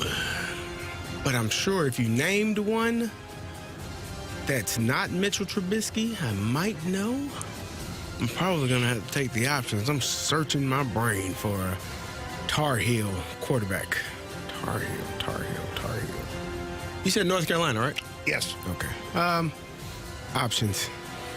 Was it T.J. Yates, Sam Howell, or Mitch Trubisky? Damn it. Mitchell Trubisky. Final answer. Damn it, man. Question number 3. Mitch Trubisky has played for 3 teams so far in his NFL career. The Bears, the Steelers, and which other team? It's Bills, wasn't it? Bears, Steelers, Bills. I was hoping you were going to say whatever team that was and leave the Steelers off. That would have been very helpful. Test writer. Bills. Final answer. Gary, can you tell us what is the most wins the Raiders have had in a season since moving to Vegas? Oh, man, how the hell am I supposed to know that? I should take the options, but it probably doesn't matter. I don't think it's double digits, so what are we looking? Have they had a winning season? So they drafted Brock Bowers. When did they get to Vegas? That's a good question. Jeez, that would help. So if I knew that, then I would have an idea. Well, it doesn't matter.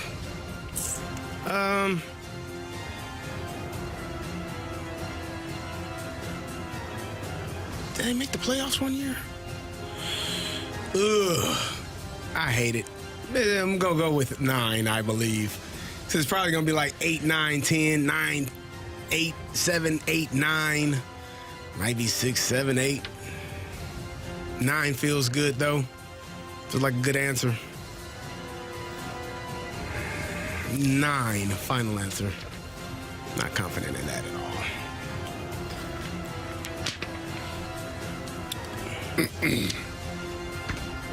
All right. Let's go over these. I don't like how you all are looking, man. Steven versus Carey Davis in football. Carey, just to let you know, Steven said, I want random. Fooled the wheel because he actually wanted football. Yeah. Man, all right, Steven. So let's see if that strategy backfired or not. How many different teams does Sam Darnold play for in his NFL career? Steven said 5. Carey said 5. Correct answer is 5. Neither of you needed the options. Good job, Steven. Nice job. Name the only quarterback that came out of the University of North Carolina to throw more passing yards in the NFL than Drake May. You both said Mitchell Trubisky. Correct answer is It's Mitchie football. Mitch Trubisky. both of you needed those options, though, so we've got a 3-3 tie. Should have went with it. Mitchie football. Like this. Mitchie football, otherwise known as Mitchell Trubisky, has played for 3 teams so far in his NFL career. The Bears, Carey Steelers, and which other team? You both said the Buffalo Bills. Correct answer is? It is the Buffalo Bills. Neither of you needed the Damn options. it, man. Good job, Steven. This is terrible. 5 Thank you. tie. I don't like where this is going. What is the most wins the Raiders have had in a season since moving to Vegas? Without the options, Carey said 9. With the options, Steven said 8. Oh, man. Your options, 8, 9, or 10. If it's 8, Steven wins. If it's 9, Carey wins. Steven. Walk it off. We have a walk-off. It's 10. It 10? Oh, my God. It's 10. Both of you were like, well, I'm going to eliminate the double digits first. It was 10. So here we go. Closest to the pin tiebreaker. Marsh, you got a comment? Nope. Okay. That's how it's going to work. Steven, you're going to hold off on your answer. Carey's going to write down his answer. Then we're going to go to you. Closest to the answer is going to win today. Everybody good? Yeah. All right, here we go. Okay. Here's your tiebreaker question. Drake May threw 15 touchdown passes last season. How many touchdowns did he throw this season? Wish you'd asked me how many yards he threw for. Well, we didn't. You didn't. CD has his answer. Yep, he Carey's wrote that down. Okay, and Steven, what's yours? I'm going to say 29. Oh, wow.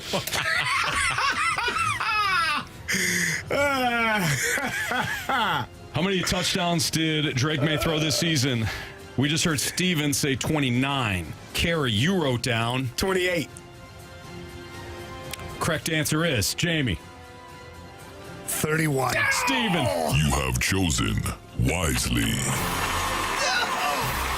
Steven got you by 1 touchdown there, Carey. Nice job, Steven. You're going to advance to take on either Marsh, Jamie, or me tomorrow in round 2. And Carey is going to head to the penalty box. That was painful, man. Nice job, Steven. Good job, Steven. Good job, boys. And a nail biter. Yeah, it was. Certainly was. Yeah. All right, we'll call you tomorrow. Sounds good. Thanks, guys. You too. Thanks. Wow. The Mitchie football one is stinging. Mm-hmm. Because I'm like, there aren't any other North Carolina. And then when you said the list, I'm like, oh, hell. Yeah. Mitch Trubisky, of course. All right. Damn it. Carey's out. Going to the penalty box. That was good. He did a good job. He did very good. He had me by 1. Man, I didn't think he had over 30. And I damn sure didn't think the Raiders won 10 games. Who'd have thunk it? Not you two. Nah, not at all. All right, we're going to play fill in the blank next. If you have a statement with a fill in the blank opportunity, text it into the Air Comfort Service text line at 314-399-9646. We'll play that next in the Fast Lane.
Blank, blank, blank, blank, blank. Fill in some blanks.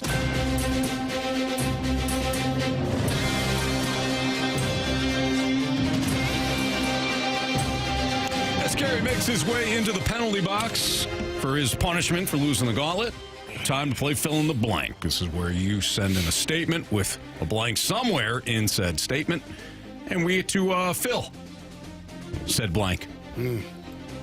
Jamie's favorite game. It's a good game. Marshy, Yes. what do you got? All right, from the 573, the Cardinals player most likely to make the All-Star team this year is blank. J.J. Weatherholt. Mason Wynn. I'm just going to put that in the atmosphere. I thought the right answer is Mason Wynn on this one. Yep. Mason Wynn. Mason Wynn. Mason Wynn? Mason Wynn, yeah. J.J. Ivan Herrera. Oh, yeah. I like it's that not too. a bad. Yeah, it could be. He's number 9 in the catchers list. Do you see that MLB? Pretty good. Is that? Yeah. Number Out of 9? what? Number 9. Nine. Yeah. Out of In the National, League. Yeah, in the top 10 catchers of number 9. Even though he doesn't catch anymore. Who's behind him? Probably that guy for the Marlins, Anthony. The guy that was going for Rookie of the Year, but he couldn't catch the ball behind home plate. That's a problem.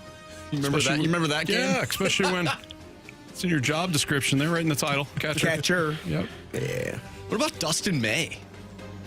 That would be nice. Huge. That'd be nice. Fetch something pretty decent Why you at wanna the trade Dustin? deadline. Why you want to trade him? You re-sign him if he's an all-star. He's young-ish, healthy. Dustin May and Framber Valdez going to fetch us something pretty decent at the deadline this year. Gary, why are you trying to keep all these players? Come on. Actually, it's the top 10 catchers in all of Major League Baseball.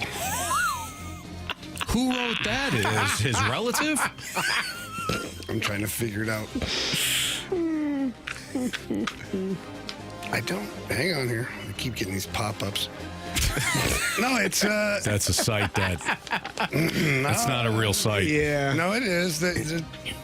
I'll find it. Doesn't matter. Whatever. Marsh. Yeah, we'll just move on. Whatever, dude. Whatever. Dude. All right. Wild Bill wants to know, fill in the blank, the Blues' biggest offseason priority should be blank. What? The Blues' biggest offseason priority. Why'd you look at me? I thought you laughed. Find some grit. Yeah. I was going to say. Get some grit.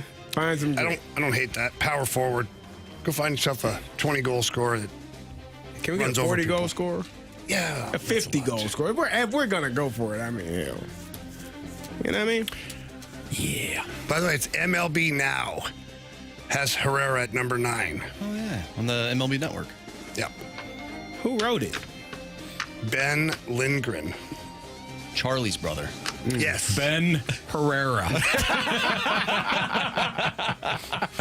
They got Cal Rowley, William Contreras, Alejandro Kirk, Will Smith, Gabriel Marino, Drake Baldwin, Austin Wells, Shea Langeliers, Ivan Herrera, and Francisco Alvarez. That's your top 10.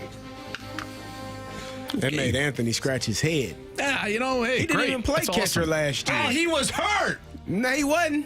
Yes, he was. His feelings, maybe. He had the surgery. His arm's going to be He's better good to this go. year. Yeah. Come on, guys. Ben Herrera knows that, so he's ready to go. Did they give him Henry Rowan Gardner's arm? Oh, after that man. surgery? Oh, they might have. Maybe. Yeah, maybe he slipped I on a hope. ball.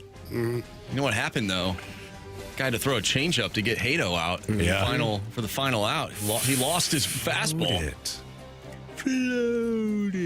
By the way, he probably could have just thrown it normal. It still would have been under hitting speed. Well, you know, it was like an ephus pitch, though. It's harder to hit, and it looks like a watermelon up there, big beach ball. And Hato, you know, the guy's so egotistical, thinks he can hit anything. You're telling Swings me and misses. a 35-mile-per-hour fastball from a little leaguer wouldn't do the same thing? Huh?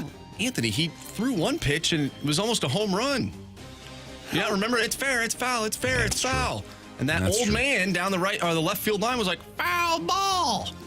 He almost knocked one out of the park. That's a good call. He I had to forgot throw that the part. ephus. I Had to throw forgot the that part. ephus. All right, from the 314, fill in the blank. St. Louis professional sports won't be worth paying attention to for the postseason until 20 blank blank. 2026. 7. 6 or 7. 27. 27. 27. Oh, yeah. God. Blues got a quick turnaround. These Yep. Cardinals are doing some things. They are. And we know And what the City's Battlehawks going to will do. make the playoffs. So. We know what City's going to do, right? Tell us, Carey. Yeah, why don't you tell us? They're going to be on that pitch Yeah. with their boots and their kits. Are they going to keep their coach or? I don't know. That's for another coach. Or sorry, manager? They're going to work hard, and they're going to play Sporting hard. director. And they got, youth on their side. Absolutely. Then it's hot in the summertime. You can run people into the ground. It's like kind of like Colorado where the altitude wears on people. You use that to your advantage. Yeah. They're not ready for that heat. Hey, tell me what's worse. Temperature changes. Yeah, soccer players are not. Who knows? Typically, if you're not from St. Louis, you're not You don't ready for expect that that. heat. No. Yeah. All that running. Yeah. You got to do tackling and sliding, man. Anthony, tell me what's worse. The Vikings moving off of Sam Darnold, the Cardinals trading away Randy Rosarena, or City SC giving the boot to Bradley Carnell. I thought you were going to say Klaus. Well, It seems to be one of the Klaus. biggest mistakes than ever, Bob. Yeah, so I'm going to choose that one. They've never recovered. They got time. No. let's do one more here. You're going to do one more. The Water Boy. Fill in the blank. The next Cardinal to get a long-term contract, 5 or more years, will be blank. Mason won. Yeah, I think that's the right answer. Avon Herrera. Okay. All right. Yeah. He's top 10 catchers in all the major leagues. Yeah, number 9. I just heard that. Just found that out, actually. All right, 101 ESPN is your shot to score a pair of tickets to the Sunset Hills Subaru Blues Alumni Experience at Mardi Gras next Saturday, February 14th in Soulard. The Blues Alumni Experience puts you in a heated tent right on the parade route with premium drinks, great food, live music, and most importantly, meet and greets with St. Louis Blues legends. Contest winners must be 21 and up. Find all the details and a bonus chance to win free passes to the Blues Alumni Experience at 101ESPN.com or the 101 app. Your trivia question today. One of us thought that this song or artist was actually Mr. Brightside. Wait, no. Do we want to do the person or the... You got it all. At first, we were just going to go with the band. Then you now have gone with the person, but you're not telling the band or the name. Take two. There's 3 questions. Here's your trivia question. Carey thought that this song / band, if you want to go with the artist, was actually the song for Mr. Brightside. Sounds just the same. What was the band? Or what was the song? Yeah. Carey was convinced that this song or this artist was this is Mr. Brightside. By the way, your trivia question. So you got to send it into the Air Comfort Service text line at 314-399-9646. Yes, Marsh? I texted the producers that let them know that we are efforting Ben Herrera to get on the show. Good. Yeah. Any shows reach out to Ben Herrera. You're going to have to deal with us. Yeah. We got to hear his take. And why he's drunk while he writes things. All right. Potential huge trade looming in the NBA with Giannis Antetokounmpo. Does trading of superstars actually make sports more exciting? That's next on 101 ESPN.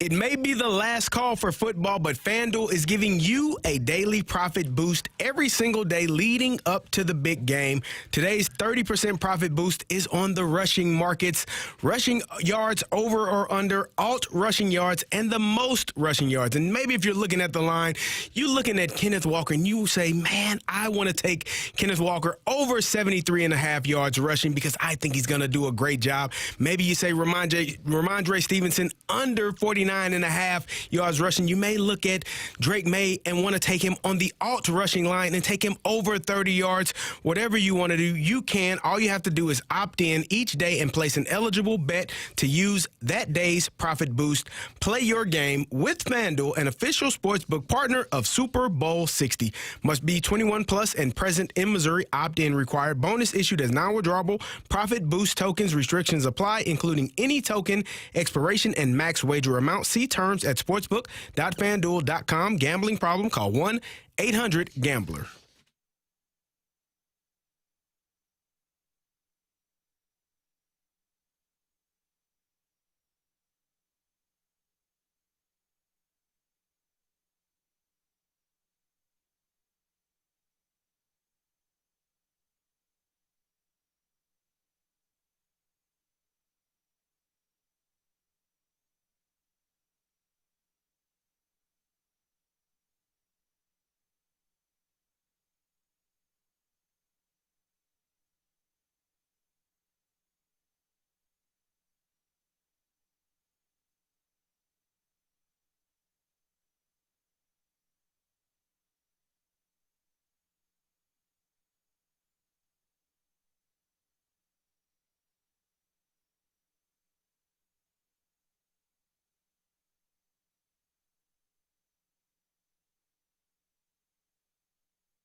ESPN Sports Center.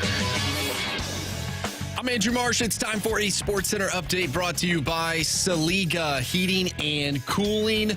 Brendan Donovan is now a Seattle Mariner. The Mariners traded Durangelo Senja, Ty Pete, and a Comp B draft pick to the Cardinals. Colton Ledbetter and a Comp B draft pick also heading to the Cardinals from the Tampa Bay Rays. We talked earlier about the trade, if you missed any of those conversations, and we'll talk more about the Cardinals throughout the remainder of the show. If you missed any of our conversations, make sure you go to 101ESPN.com or check out the free Dobstar and Auto Center's 101 ESPN mobile app. Just head to the podcast page, and you'll find all of our shows there, and it's all brought to you by the Schaefer Door Company. Blues back in action tomorrow after losing a tough one last night in Nashville. They'll take on the Stars tomorrow. Pregame starts at 7:30. Kickoff, or puck drop, is at 8:30. Kickoff for the Pro Bowl games tonight is at 6:30. I'm Andrew Marsh, and the Sports Center Update is brought to you by Saga Heating and Cooling, a Daikin heating and air conditioning dealer.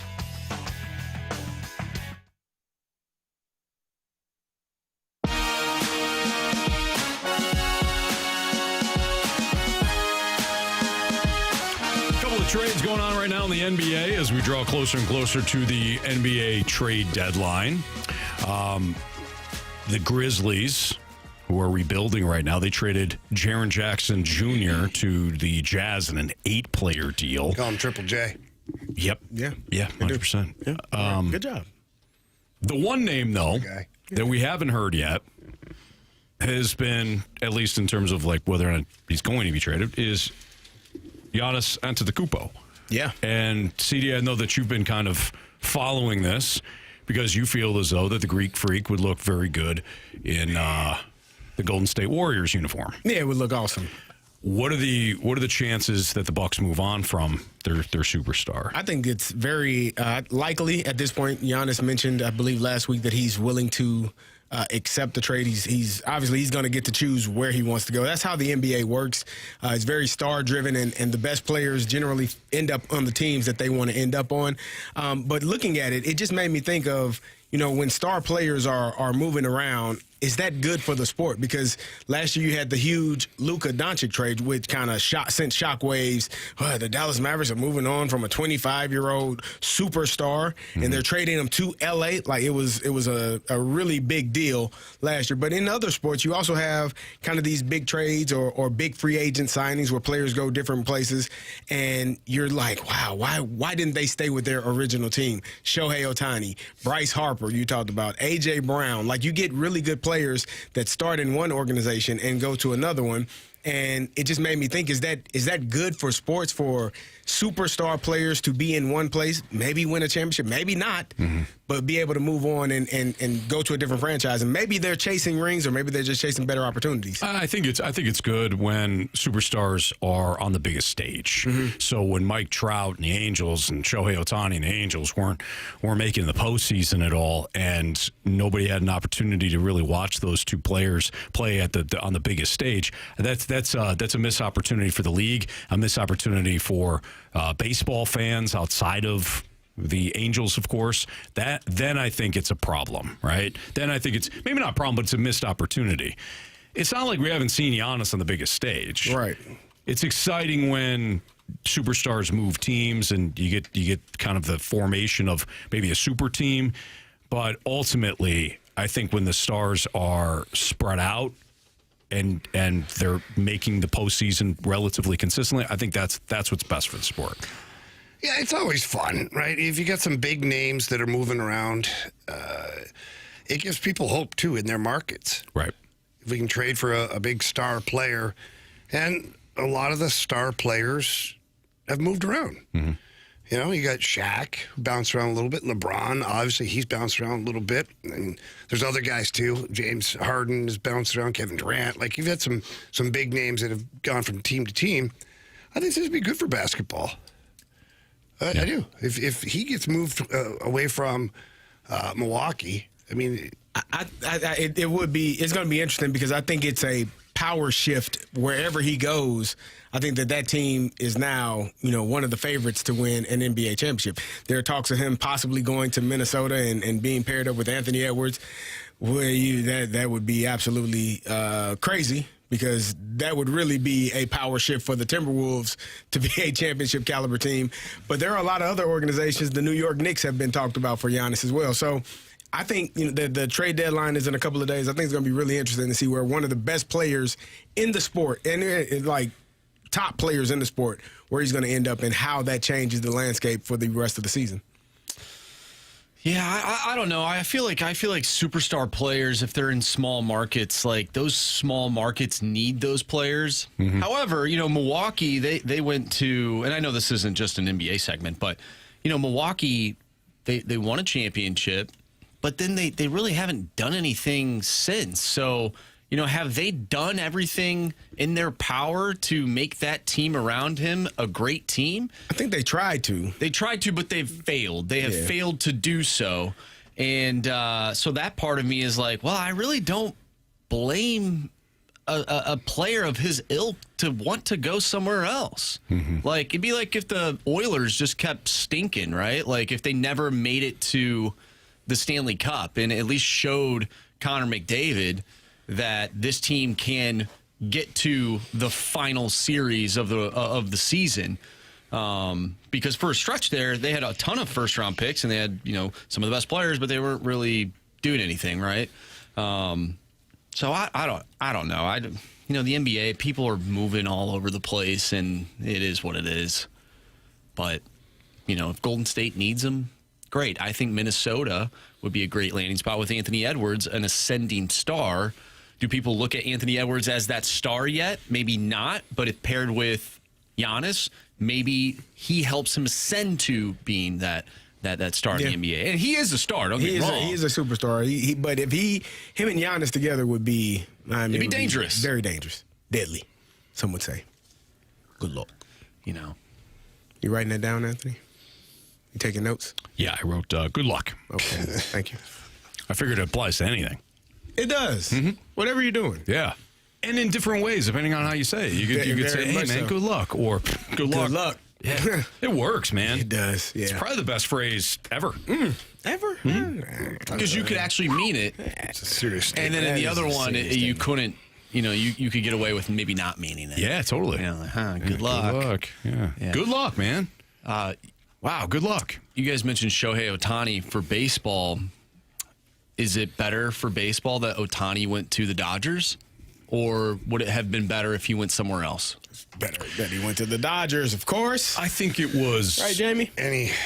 Big market team, I think. Yeah, I think it was easier for the Dodgers to win. Or I'm sorry, not the Dodgers to win, but Shohei to win. Just kind of doing the Kevin Durant thing. I mean, not wrong. Not wrong. That's a smart organization that knows how to defer their money, guys that don't... They're the only organization that is able to do that, according to some people. Guys that don't want to really compete, and they just kind of want, things handed to them. I think that fits very well. Like, what if he went to Toronto? He went and was a Blue Jay. Is that better for baseball? Jamie would be excited. Yeah. Mama Rivers would be really excited. Happy. Let's go. Yeah, I think it would be. Why? Can the I hate the Dodgers. Can the Blue Jays defer any money? They're not able to do that. Is that a Canadian thing? No, it's a Canadian thing. What's that? They can't defer money? In baseball? Yeah. Yeah, they can. Oh, they can. But you can't defer the loony. Hey. They can. Good luck. To everybody not named the Dodgers. Yeah. It's our perception of quarterbacks skewed because of the best. Got some interesting audio that we'll play from Dominique Foxworth next on 101 ESPN.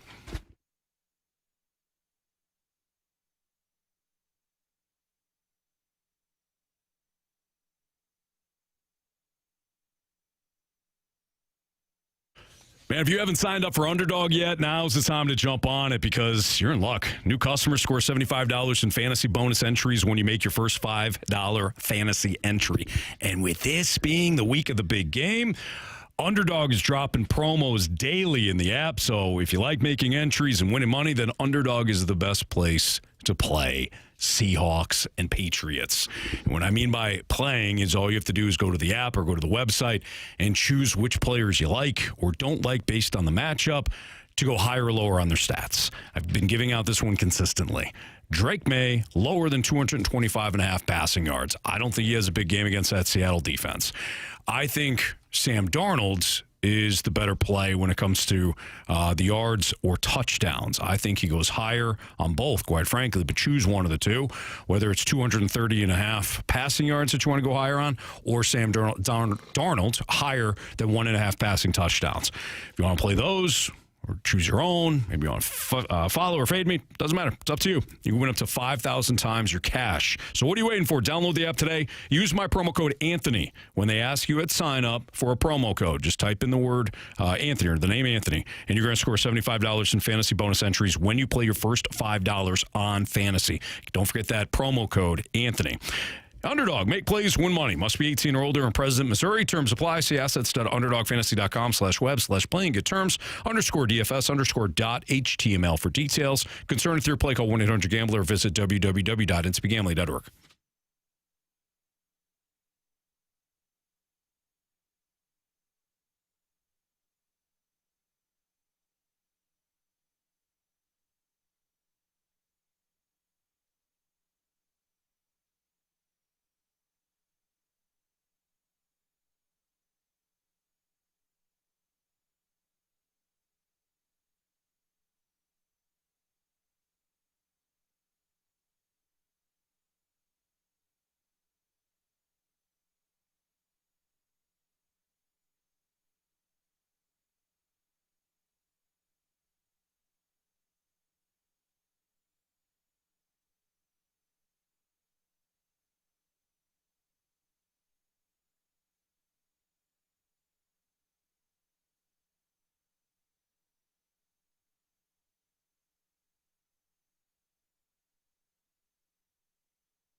It's a Fast Lane on 101 ESPN with Carey Davis and Jamie Rivers and Anthony Stalter. Here's Mike Greenberg and Dominic Foxworth. They were on Get Up recently, and they were discussing NFL teams moving off of quarterbacks if they are not one of the greats. And we're going to have a discussion whether or not that changes our perception of quarterbacks. But listen to Greeny and Dominic Foxworth first. NFL teams have decided that if you aren't Patrick Mahomes or Josh Allen, you're not good enough and we need to move on. NFL teams have all decided that having a good quarterback isn't good enough. They've allowed perfect to become the enemy of good. There are only 4 or 5 quarterbacks. Why are you shaking your head at me, Nick? There are maybe 4 or 5 quarterbacks who could overcome bad circumstances and still look as good as those guys do. Right. But I think it's not quite true. I think a lot of teams have stuck with quarterbacks that are just good. The problem is, for those teams, they have to pay those quarterbacks like they're great. That's one of the challenges is, like, if your quarterback, you get to free agency and the quarterback has so much leverage because they're like, you want to go back out here and try to find one again? I think that's part of the challenge, which Sam Darnold might have created, is this middle class where you can start to pay quarterbacks less than the next man up gets the next biggest deal. I agree with Dominic Foxworth. I think he nails it. I think that quarterbacks that have done just enough put teams in a desperate spot because, one, it's not like they're going to be drafting high to get one of those premium quarterbacks. The season or the year of the draft may also fall in a spot where the quarterback class isn't great. Think of the Kenny Pickett draft class. Oof. You could have had a top 5 pick. You need a QB, and none are good enough to be drafted that high. But if you get a quarterback that's decent, pretty good, franchise-type quarterback, but you don't know if he's going to ever win a Super Bowl, like Bryce Young, what do? You let him walk? You do what the Atlanta Braves have done. You pay him early. That's baseball. No, but you still... You different sport, Carey. True, but if you're going to get to the 5th year and now you're or you do what the Washington Redskins did with Kirk Cousins. You franchise him 2 years, and then you say the hell with it. Mm-hmm. And in that time frame, you try to find your quarterback. If you're at the point, and I think that maybe that's the route that some of these teams will have to go. You just franchise them. You don't want to because you got to pay. It's still paying a lot of money for 1 year. But you're not locked into the 5-year, $50 million, $60 million a year type of deal. Or you find a retread, parentheses, air quotes, quarterback, and hope that he has success. Daniel Jones, Sam Darnold. Those are the only real answers that you have. But if you have an elite quarterback, Josh Allen, Lamar Jackson, you're paying $50, $60 million. Now, do you consider Dak Prescott elite? The Cowboys did. So you're paying for that premium cost. But if you can get to them before they get to that point, I didn't think that Trevor Lawrence was a $55 million a year quarterback. But the Jacksonville Jaguars felt like they had to pay him. Mm-hmm. And it actually worked out well for him this year because they made the playoffs and had a really good year. But I think that the route that you have to go is we're going to pay you earlier. Maybe you kind of void the last 3 years, the last 2 years of a rookie deal. Right? You don't even allow them to get to that point. Now, do you want to play for $8 to $10 million a year for the next 3 years? Or do you want to play for $25 million for the next 3 years? Most people are going to say, you know what? Give me that money. And that might be the route that you have to go. Now, you're locked in with that guy. But to be forced to pay Brock Purdy $53 million a year, he ain't Patrick Mahomes. Right? No knock against Brock Purdy, but those are the numbers that Jordan Love, $55 million a year. You're locked into that because now that he's the next man up and you feel like you have to pay him. The only way to get around that is to pay him earlier, void out the final year of the final couple of years of that rookie contract, or just franchise him when their rookie deal is done. Mm-hmm. Now you gave yourself 7 years, 5 years of the rookie deal, 2 years of franchise tagging that player. If you can't figure it out by then it's time to move on anyways. That's tough, though, because one of the biggest advantages in sports, in all of sports, is building a roster around a quarterback that's not on a deal. So I get what you're saying. But if it's a lower deal than, like, Sam Darnold's deal of $33 million a year, that's a pretty damn good deal. Like, you can still, that's $20 million extra, $27 million extra a year that you're able to figure out and utilize in a different way because you're not paying him what Dak Prescott is getting at $60 million a year. And I believe that there was a team option after that first year with the Seahawks. So if he stunk, there's a team option there. I don't know. I don't think there's any easy answer to this. Your Pittsburgh Steelers are a classic example of this. They've been trying to find a quarterback for a while. It's like, well, why can't you figure it out? The biggest mistake they ever made was not drafting Lamar Jackson when they had an opportunity. But at that point, I think Big Ben was... that was 2018, if I'm not mistaken. So he still played for another 3 years, 2 years, something like that? 2 years. So that he played well. That actually might be the answer, what the Packers have done. And you take a bunch of heat, because they got crushed when they took Aaron Rodgers. They got crushed when they took Jordan Love. In both instances, they were right about it. And they let the guys sit, Aaron Rodgers and Jordan Love, for 2 years or so, and then contract came up. We're moving on. We'll trade him, and we'll start the next guy. That might be the answer. That probably is. Drafting the guy, investing in the guy when the time is right. You've got a Jordan Love that's falling in the first round, or a Lamar Jackson falling in the first round, and you have in the Huevos Rancheros to say, hey, current starter, you're still our guy, but we also have to think toward the future. Sorry. Patriots try to do it with Jimmy G. And Tom Brady just kept playing it. And Tom Brady kept playing because he's we know what Brady did. Yeah. Same deal that Robert Kraft made. I mean, they probably were in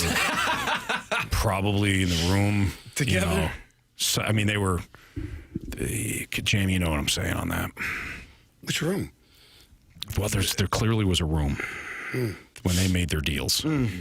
They were in the facility, in the same room, signing. Might have been with Belichick. Did it involve not making it into the Hall of Fame on that first try? I don't think that was in the package. I don't think that was part of the package. Knew that was coming. Yeah. Well, maybe it was. Maybe it was in the fine print. Maybe it's just said, you have all this, except you're going to go through. Mm-hmm. And they were like, where's my pen? No problem. Sign it in blood. Yeah. I'm looking at some of these. I mean, right now, I'm looking at the quarterback salaries. Dak Prescott at 60, Josh Allen, Joe Burrow, Trevor Lawrence, Jordan Love, all at 55 a year. You might have an issue with Jordan Love making $55 million a year. Maybe that could rub you the wrong way. Tua making 53, that definitely will probably piss you off. Jared Goff and Brock Purdy both making 53 a year. It's a lot of money being thrown around, and it does limit what you're able to do in terms of your roster construction. But again, I think you have to, if you're going to wait. Dak Prescott is getting $60 million a year because Jerry Jones waited. He just kept waiting. We'll figure it out. We play next week. Okay, I got to pay you. Yeah. That was his fault. Like, you could have got that deal done where it would have been, I don't know, $5 million less at least. Maybe 8, maybe 10. But you waited too long, so he's the highest paid quarterback annually. I just think that if I'm in that position and I get a rookie quarterback, I would take Brock Purdy, for example. You know what, Brock? Man, you're playing damn well. You had the 7th round draft pick, sir. Not going to make a lot of money on this rookie deal. But you had 2 really good years, and I think you might be here for a while. Give you another 5 for $25 million a year. You taking it? Hell yeah. Because you were a 7th round draft pick, and why the hell wouldn't you? So I think that might be the route to go. But then you might have a quarterback that said, nah, I don't want to do that. Well, that's the issue right there, is you'll get some of these quarterbacks that say no, because the way the system's set up right now, the system's broken, in my opinion, because it's not necessarily merit-based for some of these quarterbacks. It's, well, you're the next man up. You're the next guy in line to be paid. So, okay, the going rate is $55 million. I guess it's $55 million. Here you go. That's where it's broken, because nowhere is, some of these quarterbacks are not even comparable as to how good they are, what they bring to the field. Yep. But because they were next man up to be paid, they got paid. But that's also why I said I thought what the Redskins, what they were at the time, what they did with Kirk Cousins was the right thing. They didn't feel compelled. I don't disagree. To give him a multi-year deal. Like, we got to see what this guy does. They franchised him for a couple of years, and then he went on to Minnesota and signed a 3-year deal, fully guaranteed. And he's been making money ever since, man. Well, there's a different reason for that, though. Like, in that same room? No. No, hell no. No, he's got pictures. Yeah. His agent. Here's another. C.J. Stroud, Mahomes long body brings him up. Like, you can't pay him $50 million a year. But yes, you damn well will. Do you see that playoff performance? I wouldn't. From last year, Anthony? Yeah, they won that game. I would not. And C.J. Stroud's the reason why the Patriots got to the Super Bowl. Okay, he was their best. He was the Patriots' best player that day. That's the problem. So I don't know what your deal is. That's my problem. Anthony, he plays for the Houston Texans. Yeah, come again? He's the quarterback, he's a quarterback for the team for the they Texans. were playing. What? Jeez, I didn't. They were in the same damn colors. I thought he was a Patriot. He did too. This version of Anthony pops up every now and then. It's happened 3 times today. First, he thought the Blues won last night. Second, thought the Falcons won the Super Bowl. What? And now he thinks that C.J. Stroud plays for the New England Patriots. He just got confused with the jerseys. You kind of did. No, You couldn't convince me he didn't play for the Patriots. Maybe he didn't play for the Patriots, but, maybe other things are going on. Okay, that's allegedly. Biggest question of the day. Not even allegedly. Just 100% no. And maybe he's biggest question of the day, Jamie. Anthony is next on 101 ESPN.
Time for the Fast Lane's biggest question of the day. Presented by Banner Construction, the experts in James Hardy siding. 508, your time check is brought to you by Clarkson Jewelers, an officially licensed Rolex jeweler with Carey Davis and Jamie Rivers. I'm Anthony Stalter here. Here's Andrew Marsh with the biggest question of the day. All right, gentlemen, we now have an idea of what the Cardinals infield will be made up of, and we'll finally be able to see the youth movement, the real youth movement. Today, when Chaim Bloom was talking in his press conference, he was asked about Nolan Gorman, a player that everybody is, I don't know, are they gung-ho on him? Maybe they're not. I don't know. But this is what he had to say on Nolan Gorman, and then we'll get to the question. He has power everywhere when he can drive the baseball out to any part of the field in any park. And he also has shown the ability to play multiple infield positions at a pretty good level. There have been stretches where he hasn't done those things as well. There have been stretches when he's been caught in between as a hitter. You know, I've talked about it before. It felt to me, and I think just talking to him, that he was not rock solid enough in what that identity of the best him at the plate looked like. And so when things did not go his way, he started searching, he started chasing stuff, and got kind of caught in between most of the season and didn't really produce. And then also, obviously, physically, there were things about the season that took a toll on him. So we've definitely stayed in touch with him. He knows that this is a big opportunity, knows that, you know, he's got a lot in front of him and a lot to prove, and has certainly been going about his offseason, we think, in a way that's going to give him a chance to do that. But it'd be exciting to see where he's at come spring, and then hopefully we can help him lock in on that best self and carry it into the season. So if it's Nolan Gorman or if it's another player, if they do not do well this upcoming season, how long is the leash under Chaim Bloom for some of these young Cardinals? Is it a make or break season for some of these Cardinals? For Nolan Gorman, I believe so. I think if Jordan Walker struggles again, he might have half of next season to kind of get it right. I think Victor Scott still has a pretty long leash because of what he does in center field in terms of, you know, I think he's a Gold Glove caliber center fielder. Do you want to see more from him at the plate? Yes, but I think his leash is a little bit longer because he's still just getting started, getting revved up. Those are really the only three. If Lars gets hurt again after potentially missing the start of the season and comes down with some, you know, kind of freakish injury that forces him to miss a month or two, I think his leash may be cut short as well. But everybody else is pretty much fresh face, new. Yeah. I think the leash for Gorman and Walker will be as long as it needs to be until the team's a contending team. That's good. Yeah. Or that somebody is replacing them. Yeah. On the depth chart. And the reason I say that is because the Cardinals are not going to go and just go get a free agent or make a trade for an older player making big money if they're not ready to win. Yeah. And so if it takes a season or two, I think that's what they'll use Gorman for, is a season or two, or Walker, same thing. And then if they're turning into a contending team, then they might sign a free agent or make a trade. Yeah. Or if there's another younger player that's coming up through the minor league systems, all of a sudden this player is eclipsing them, then that could push them out.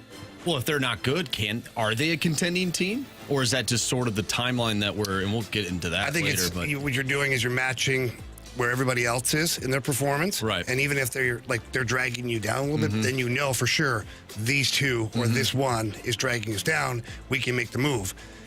In my opinion, it doesn't do you any good to move on from said player while all the other players haven't hit their stride yet either.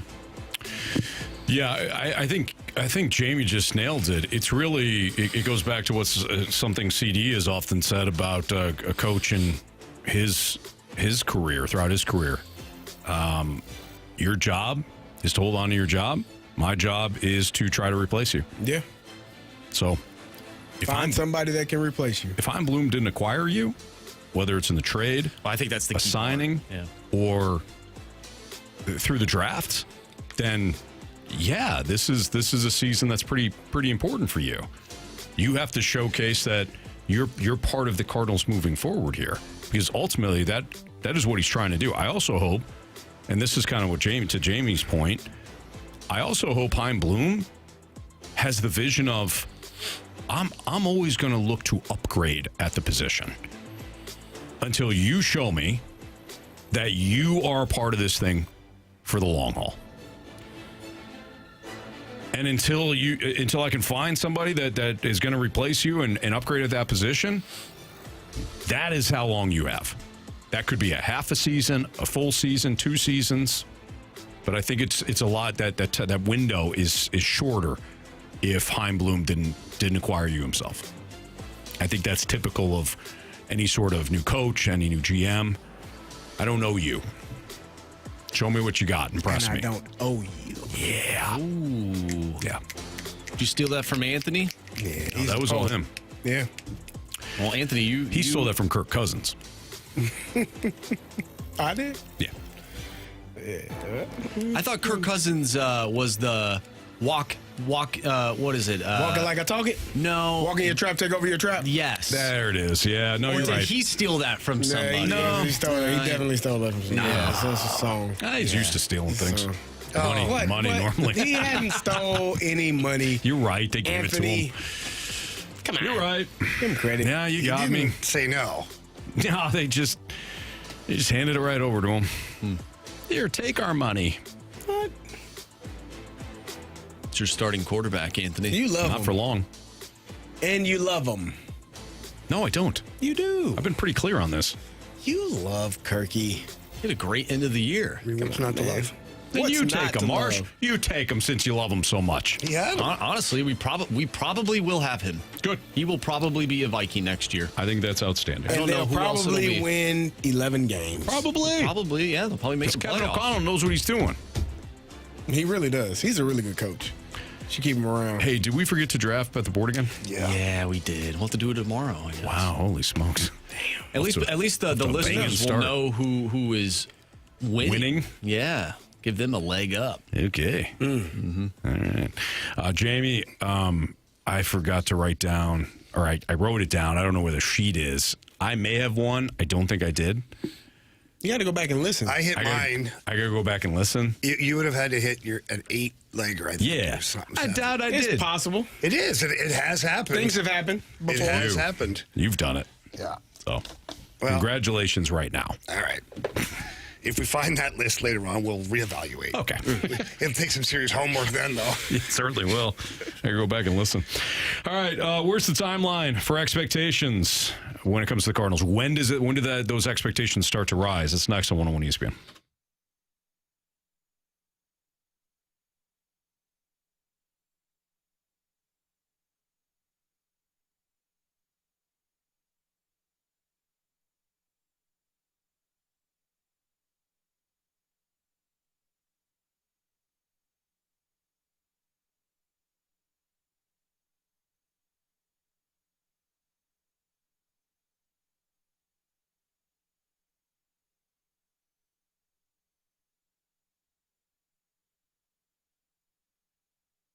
Hey, this month, Auto Centers Nissan is clearing inventory fast. And for those who wait, you're going to miss it. So head out to Auto Centers Nissan. They've got over 1,000 new and used vehicles in one massive location, all right off I-55 in Herculaneum, Missouri, just minutes from South County. And the offers are absolutely aggressive on select new Nissan models. You can get 0 payments for 6 months, 0 money down, and 0% APR for 60 months. That's 3 zeros and thousands in immediate savings. Auto Centers Nissan is also offering deep price cuts across the entire new Nissan lineup, making this one of the strongest buying windows of the year. Every new Nissan comes with a 30-day return promise, giving you confidence after the sale.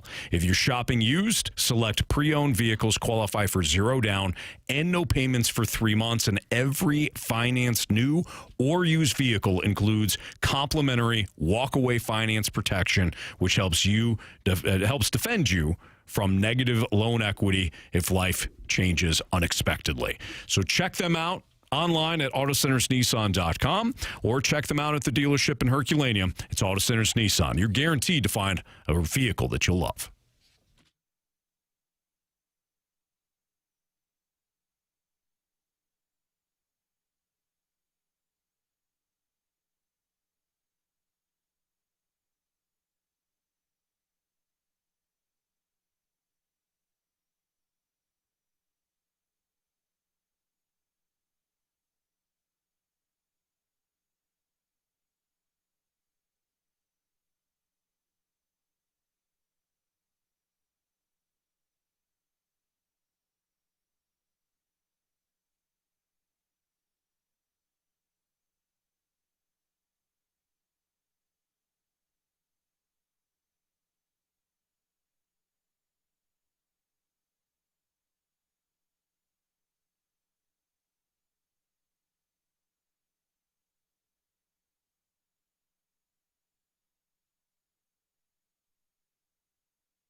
obviously no one makes guarantees in this game, but yeah, you would certainly hope within a couple of years. And, I think Chaim has stated this, and I believe it as well. When you do things with a real clarity, like we've been doing this offseason, sometimes you actually see some things that surprise you, and the rebuilding can lead to results sooner than later when you've emphasized the youth movement and everything else. Guys can surprise you on the upside, but there's no sugarcoating that it's going to have its challenges. So, but I mean, yeah, I would hope that we would be really cranking on the upswing, within a couple of years. But, obviously no guarantees, but that would be the expectation and the hope. All right, so that was BD3.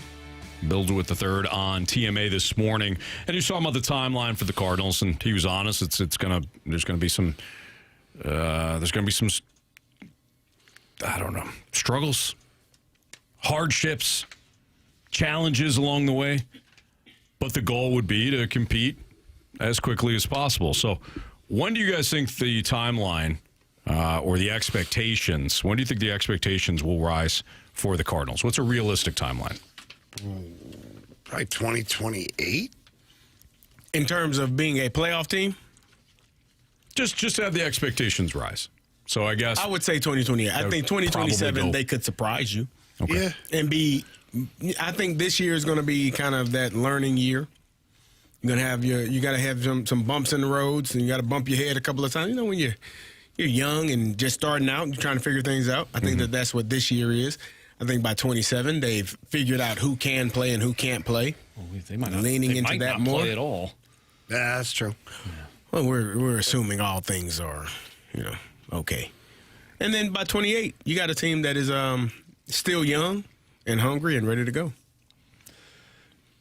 Yeah. To me, it's how quickly does this young pitching develop? The onus all offseason has been on what? Restocking the farm system, restocking specifically with pitching. So when does the young pitching start to come together? If the young pitching starts to develop quickly, then the expectations will start to rise. If the young pitching takes a while, then I think it's going to be a while. To me, where this entire organization got off track was when they started to develop or invest heavily in young position players while simultaneously not going for pitchers, not investing in pitching, or thinking that if they just develop the hitting, they can do the patchwork thing with pitching. Now, as we know, this isn't necessarily hindsight because things were going on behind the scenes, but as we know, the farm system started to crater. There was less investment in the farm system and the developing, some of the tools and everything that other teams were using. The Cardinals fell vastly behind. But if you want to look at where we are now, or a year ago when things they finally admitted they had to change what they were doing, it coexists or goes hand in hand with we're investing all in these hitters, and you know what, the pitching, we'll sign certain guys, we'll kind of piece that thing together. It needs to be the opposite. Well, we know that rebuilding teams, sometimes they don't figure it out. There's multiple teams in Major League Baseball. Pick whatever sport you want to. There are teams that go through rebuilds, and then they go through another rebuild, and they just keep rebuilding. They never ultimately get to where they want to be. But there's like zero expectations for some of those franchises. I think the expectations here in St. Louis are way above some of the bad teams, at least within Major League Baseball. So what is like that latest date to where we start looking at the clock and we're like, hey, Chaim, when is this all going to be coming together? When are we going to be, contending for a World Series? When are we making playoff pushes? We say 2028, but it's, what if it's beyond that? How long do you think Cardinal fans realistically are willing to wait? Oh, I don't know. In terms what of, are we going to do? Yeah, what are you going to do? I know. You're going to wait till it's they're already ready. Pissed off. Right. They're already despondent. Yeah, exactly. You know what I mean? I understand why you're asking the question. It's like, how long are they going to wait? Well, they're just starting over. It's like this pizza. You said the pizza would be here in 30 minutes. 30 minutes or less. I've been waiting for an hour. Yeah, got a flat Do you want tire. the pizza or not? That's a great question, though. How long are you willing to wait? It's your team. What's the option, though? Yeah. I don't know. You can just do a complain Carey. to the. No, you do what Carey did. Yeah, you can pick a different team, Just I guess. disgusting. What are you talking about? Jump on a different team. Okay, I'll wait till the playoffs start, Anthony. Thank you. It's better. It's more respectful. Is it? Yeah. It really is. I don't think people want to hear it all summer long. No. Especially with where the Cardinals are. Yeah, Carey. Marshy's basically telling you to zip it. I didn't say a word, man. Hey, old man River, zip it or I'll break your hip. You know, Carey, we're all just trying to help you. Help me what? Be a winner? Figure out life. I think I kind of got it figured out. I think you three are kind of searching. Not Jamie. He's got 3 teams. See? He understands. That's only in one sport. That's true. I only got one team in other sports. I got 2 in baseball. I'm allowed that. I wonder why you have 2 in baseball and not any other sport. I don't know. Because there's winners in other sports. You didn't hop on them. I played in Pittsburgh. The other sports Love don't them. have a team that just corners the market. That's kind of where I'm going. Played in Pittsburgh. Love them. Mm-hmm. Really good organization. Really good franchise. Ran well. Golden State Warriors. Another good organization. Ran very well. St. Louis Blues. Love them. They're struggling this year, and I'm still there. I'm still here. Yeah. Have I not suffered enough this season? You know? You guys say I'm a Sharks fan. Mr. California over here. Oh, I know. Yeah. I got one I team. think things are pointed. You got the Warriors and you got the Dodgers in Cali. Northern and kind of almost Southern California. Either way, It's like still California. the fan that's a Yankees fan and a Cowboys fan. No, those people are sick. I know, but you're the opposite. You know, those people are sick. Yeah, Yankees and a Laker Cowboys, fan. They're a Yankee fan, That's a ridiculous. Cowboy fan, and a Laker fan. Mm-hmm. That's know what I mean? Carey. Old trifecta from hell. I got 2 teams. In 2 baseball. different cities. Yeah. Okay. Well, in college football, you have at least Illinois. over 10. Who, me? He does. Got 17. An entire Well, I conference. got Is that one. what it is? 17. I got one. You got an entire Almost. conference. Orange and blue. You know what I mean? You don't see me wear anything other tthan Illinois. Well, you didn't trust him enough to keep your hoodie on all day. It was hot as hell. Jeez, man, I don't know what the hell he's doing. He usually has it like a ice box in here. It's hot as hell today. I know he's not tuned in. You're right. He It's don't not even know what quite, the hell's going on. it's not quite the day that he came back from the lake when his body was here. I'm hot. I know he's got to be sweating internally. Like I was gonna he's say, he's trying to today, Yeah. harder than what that day was. Really? Yeah. Yeah. Was he haven't last noticed? night. Oh, no, I totally have noticed. He's Yeah. here. He ain't really here. Like we could have a whole conversation. Like me and you could speak for 20 minutes and not mention his name, and he wouldn't. He'd just. Yeah. You know what? I'm going to stick up for Jamie. He's made some great points today. He certainly has. He has. Thank you, Andrew. He's very. He has saved. Very He has well- saved his well bullets versed. in the segment. He's given it an all for 2 minutes, and then he's going to shut it down again. Eyes are heavy. He's got to walk away from his chargers. He just plugs it in for 2 minutes, and then he's going to take it off the charger He again. just came in the back like boom. I was like, "What the hell is going?" He's like, I said, "Is that English?" So Jamie, we got 40 minutes left. Okay, all right. I'm not going to lie. A couple of segments ago, You thought about dipping. I long blinked. What is that? And you're tired, right? So you long blink, and I head kind of dipped. I was like, "Oh, don't long blink anymore." Oh man, I'm shocked that today is more difficult than the lake day.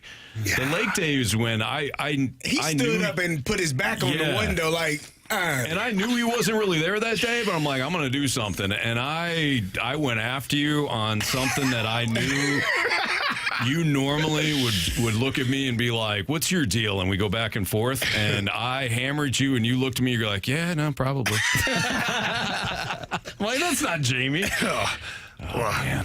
All right. Hey, Real Jamie's still in Nashville, right? Yeah, somewhere. Half hour, Jamie. And you Yeah, go we're home, good. Go home, go to bed. Wish. All right, we didn't draft or bet the board. We'll do that tomorrow, but we'll still make some selections for Draft the Board next on 101 ESPN. Draft the Board. Bet the Board next on 101 ESPN. I'm the problem.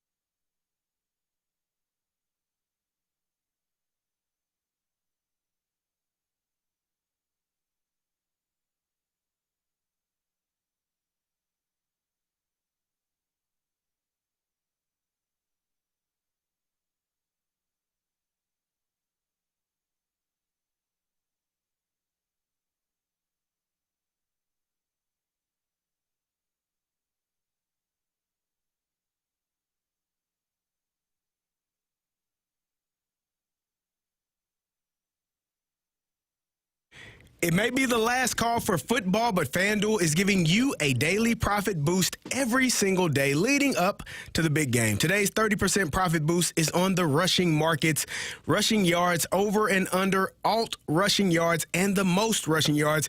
And I do like Kenneth Walker to go over 73.5 rushing yards in this game. Should be able to run the ball on this defense of the Patriots, but maybe you like Travion Henderson. He's only at 17.5, and he's got one big run in him to go over that number. And then maybe you like to take Drake May on the alt rushing line. Maybe you want to take him over 30 yards rushing. You can do all of that. All you have to do is opt in each day and place an eligible bet to use that day's profit boost. Play your game with FanDuel, official sportsbook partner of Super Bowl 60. Must be 21 plus and present in Missouri. Opt-in required. Bonus issued as non-withdrawable profit boost tokens. Restrictions apply, including any token expiration and max wager amount. See terms at sportsbook.fanduel.com. Gambling problem? Call 1-800-GAMBLER.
Man, I'm already looking forward to the State Farm Missouri Valley Conference Men's Basketball Championship Arch Madness. It's a St. Louis tradition.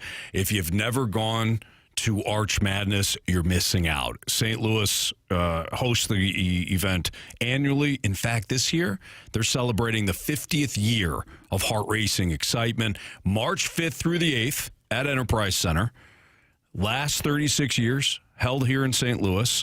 5 decades showcasing buzzer beaters, madness, and championship glory.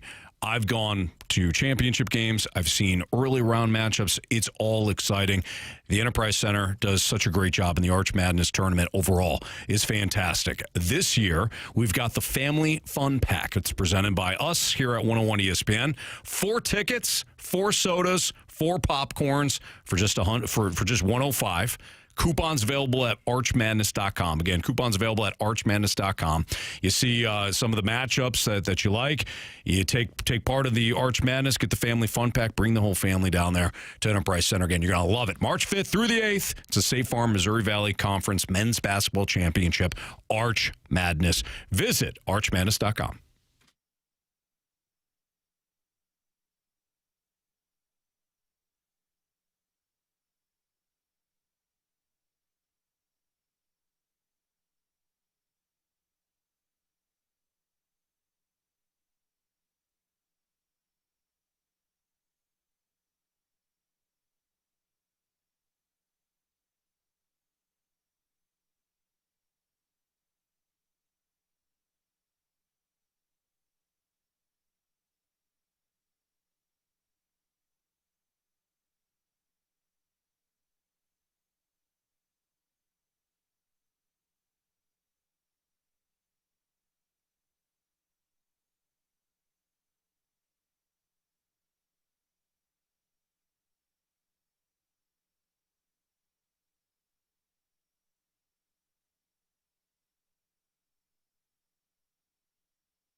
101 ESPN Sports Center.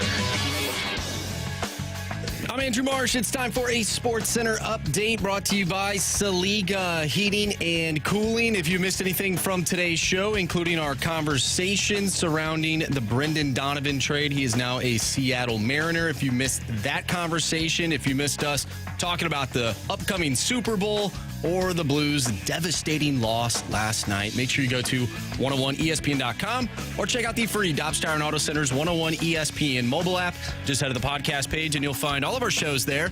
That's all brought to you by the Schaefer Door Company. We'll have an instant replay show for you after the show, Chaim Bloom's press conference, and then tonight, starting at 6:30, the NFL Pro Bowl games. But next, we have Bet the Board. I'm Andrew Marsh, and the Sports Center update is brought to you by Saliga Heating and Cooling, a Daikin heating and air conditioning dealer.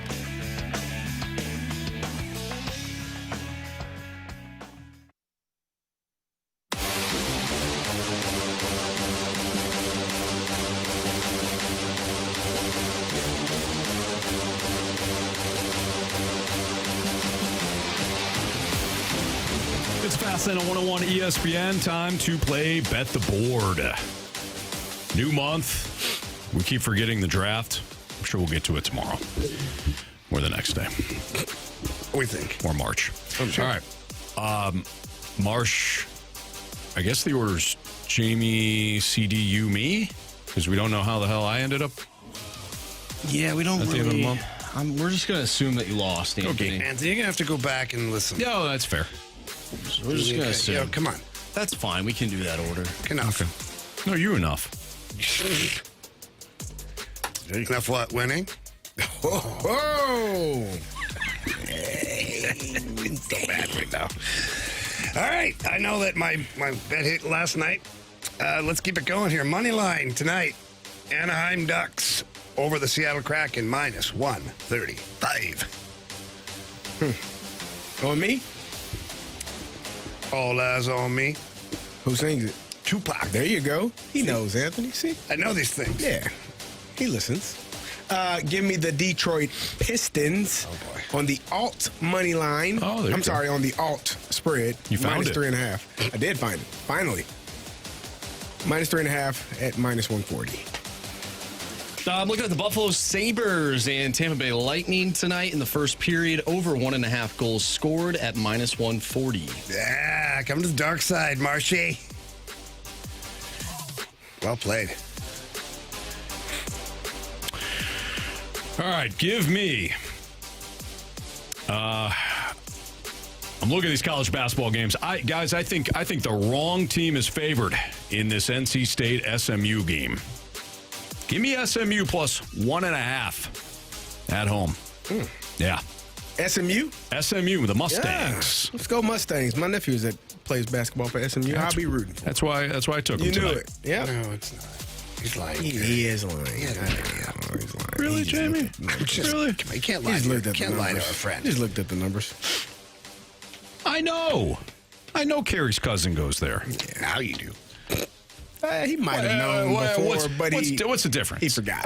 Quite a bit. He Bottom might line have is known. Carey and I are rooting You for said SMU you based tonight. your bet off of the fact that his nephew goes there, but you didn't know he went there, so it's kind of misleading to say. Well, look who's awake.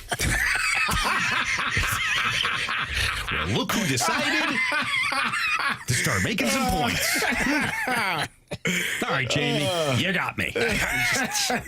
Just sitting here listening to you. You know? I hear you. Okay. Yeah. March, you got that look on your face. You got something to say. We got a text message going back to last segment. The 618 said most fans have checked out until we see signs of life. So Okay. it's not a question of how long we will hold on, but when we will come back. Oh, that's a good way to put it. But let me ask you this, though. If you were checked out of the former version of the Cardinals, aren't you going to peek in at this? Because Chaim Bloom has been very upfront, straightforward, and he's executed exactly what he said he would do. And now I feel like that should get some attention. Like, he shouldn't just be, I'm checked out. If it was Mo and he did the whole thing again, I'd be like, okay, I'm done here. We're good. Yeah. I'll check out the scores the next day, you know? Yeah. But I feel like this should spark your attention, especially if J.J. Weatherholt makes the opening day roster, and maybe there's one more surprise that makes it out of spring training. I don't know. Yeah, I would think that most Cardinals fans, even if the expectations are low, the Cardinals still have those fans on day one. You know, you are your game until it gets to the point where you're like, okay, I did this. This Yeah, is, it's like really putrid. I know what this looks like. Yeah, we're moving on. Yeah. The season doesn't end in April. I know, but Marsh ends in May. Yeah, oh, dang! I'm kidding. Wow. Last year, I thought it. Well, they actually had a really good May. May was really good. It's gonna be May. Man. Oh boy. The hell? Okay. I think we should wrap things up. What do you guys think? Nah, sure. We got the NFL Pro Bowl. Gotta be miss tuned that. in for that. Joe Flacco. Who starts, Flacco or You got to Shadur? give it to Joe Flacco. I mean, you know what? Shadur got picked first. I don't even know who the other AFC quarterback in this all-star passing flag football game is. I don't know. I don't either. Who else is Who's the there? NFC guy? Oh, I have no clue. I don't know who's in the Pro Bowl this year. Okay. These are very important things that we should Stafford? know. He's probably at home. I mean, just going to think who should be there. Right. I'll tell you who should be there as a coach. One Anthony Stalter. Have you seen this guy coach flag football? Oh, Marsh, you flatter me. He had a big board of governors meeting earlier. He did have a meeting earlier. I was going to say he was locked in. Dialed in. Yeah, man. I was talking. I was like, oh, crap. They have I'm sorry. a new system where the kids can get fined for underperforming. Now that's a merit-based system. Like, wow. You know, we're tired of the everybody gets a ribbon. You know. Yeah. We're up. Well, we're up apparently the on your stakes. team, not everybody gets water. So I'm looking No, at kids the get water. At the It's food, I hope. Pro Bowl. Josh Allen replaced by Shadur. Justin Herbert chose not to participate, and then Drake May was replaced by Joe Flacco. So only two quarterbacks on the AFC side. What about NFC? NFC, you have Matthew Stafford was replaced by Jared Goff. He's not there. Sam Darnold, obviously busy, replaced by Jalen Hurts, and then Dak Prescott.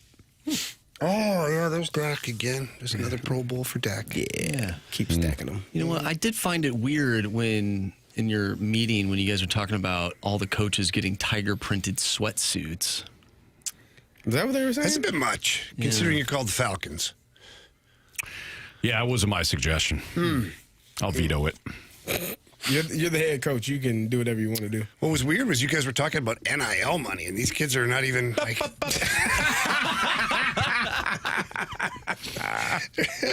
I wrapped the budget this Jamie, much we got to go over the rules for our new receiver. Things that are said in that office need to stay there. All right. Oh, now we know. That was not for everybody. No, that wasn't for Not everybody. for these airwaves. Yeah. All righty. Let's wrap up this show. I got to get home for this Pro Bowl. It's next on 101 ESPN.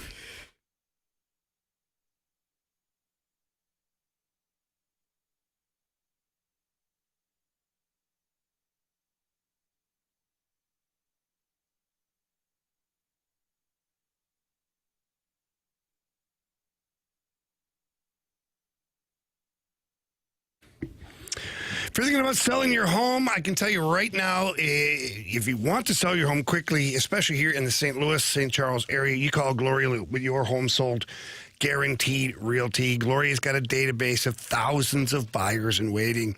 Many of them are looking for a home just like yours. So the moment Gloria Lou lists your home, there's already eyeballs on it. So your home, it might already be sold. You just don't know. That's why you call Gloria Lou. She's helped over thousands of families over her 23 years in the real estate business. Gloria Lou also has some upfront written guarantees. Here they are. Gloria will sell your home at a price and time frame acceptable to you, or Gloria will buy it herself. Option 2, Gloria will sell your home at 100% of market value, or she'll pay you the difference. And she puts all of that in writing, and that's because she's so confident that she will sell your home for the most money possible, get you to the closing table, and you'll be thrilled with Gloria Liu. So please give her a call today. Tell her Jamie Rivers sent you in. Her number's 314-325-6888. That's 314-325-6888. Or you can visit GloriaHasTheBuyers.com. And remember, the seller and Gloria must agree on price as well as possession date. Hi, I'm Tom Shane. Since 1929, Shane Company has helped millions of customers find their dream engagement ring. I still hand-select every ruby and sapphire center stone, choosing each one for its unique color and life. We're proud to offer the widest selection of beautiful colored gemstones for your engagement ring and fine jewelry. Because a friend wants you to have nothing but the best. Shane Company, your friend and jeweler.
If you're a beer drinker like I am and so many other St. Louisans, you have to check out Urban Chestnut's new light beer. It's Zwickle Light. If you like those light beers with the very low in calories and low in carbs, but sometimes they taste like water, not Zwickle Light. It is awesome. It's locally brewed with the low calories, only 95 calories, 3.7 carbs.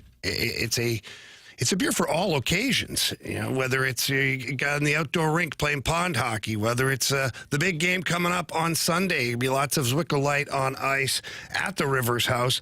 Let's remember, it is the unofficial beer of St. Louis hockey, and it's always the official beer of the Rivers House. So visit my friends at Urban Chestnut to find out where you can find all of the Zwickle Light. It is all over town, that's for sure. They also have some big events coming up. Anthony's favorite is February 4th, bingo night at the Midtown Brewery and Beer Garden. I love bingo. Yeah, and then Carey's favorite, the Winter Olympics opening ceremony. That'll be going on, too, at the Grove Brewery and Beer Hall. Everything right there at urbanchestnut.com. So remember to get out, pick up some Zwickle Light, have a great weekend, relax, and enjoy yourself with my friends from Urban Chestnut. Keep it light and keep it local.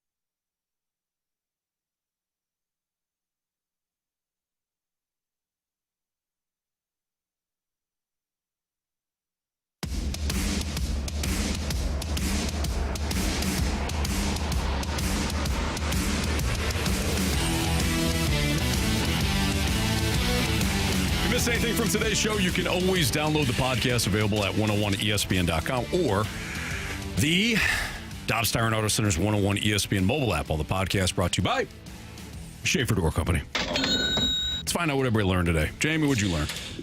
Oh, man. I learned that mixing in a night of festivities with a really early flight the next day sure does make the day really long.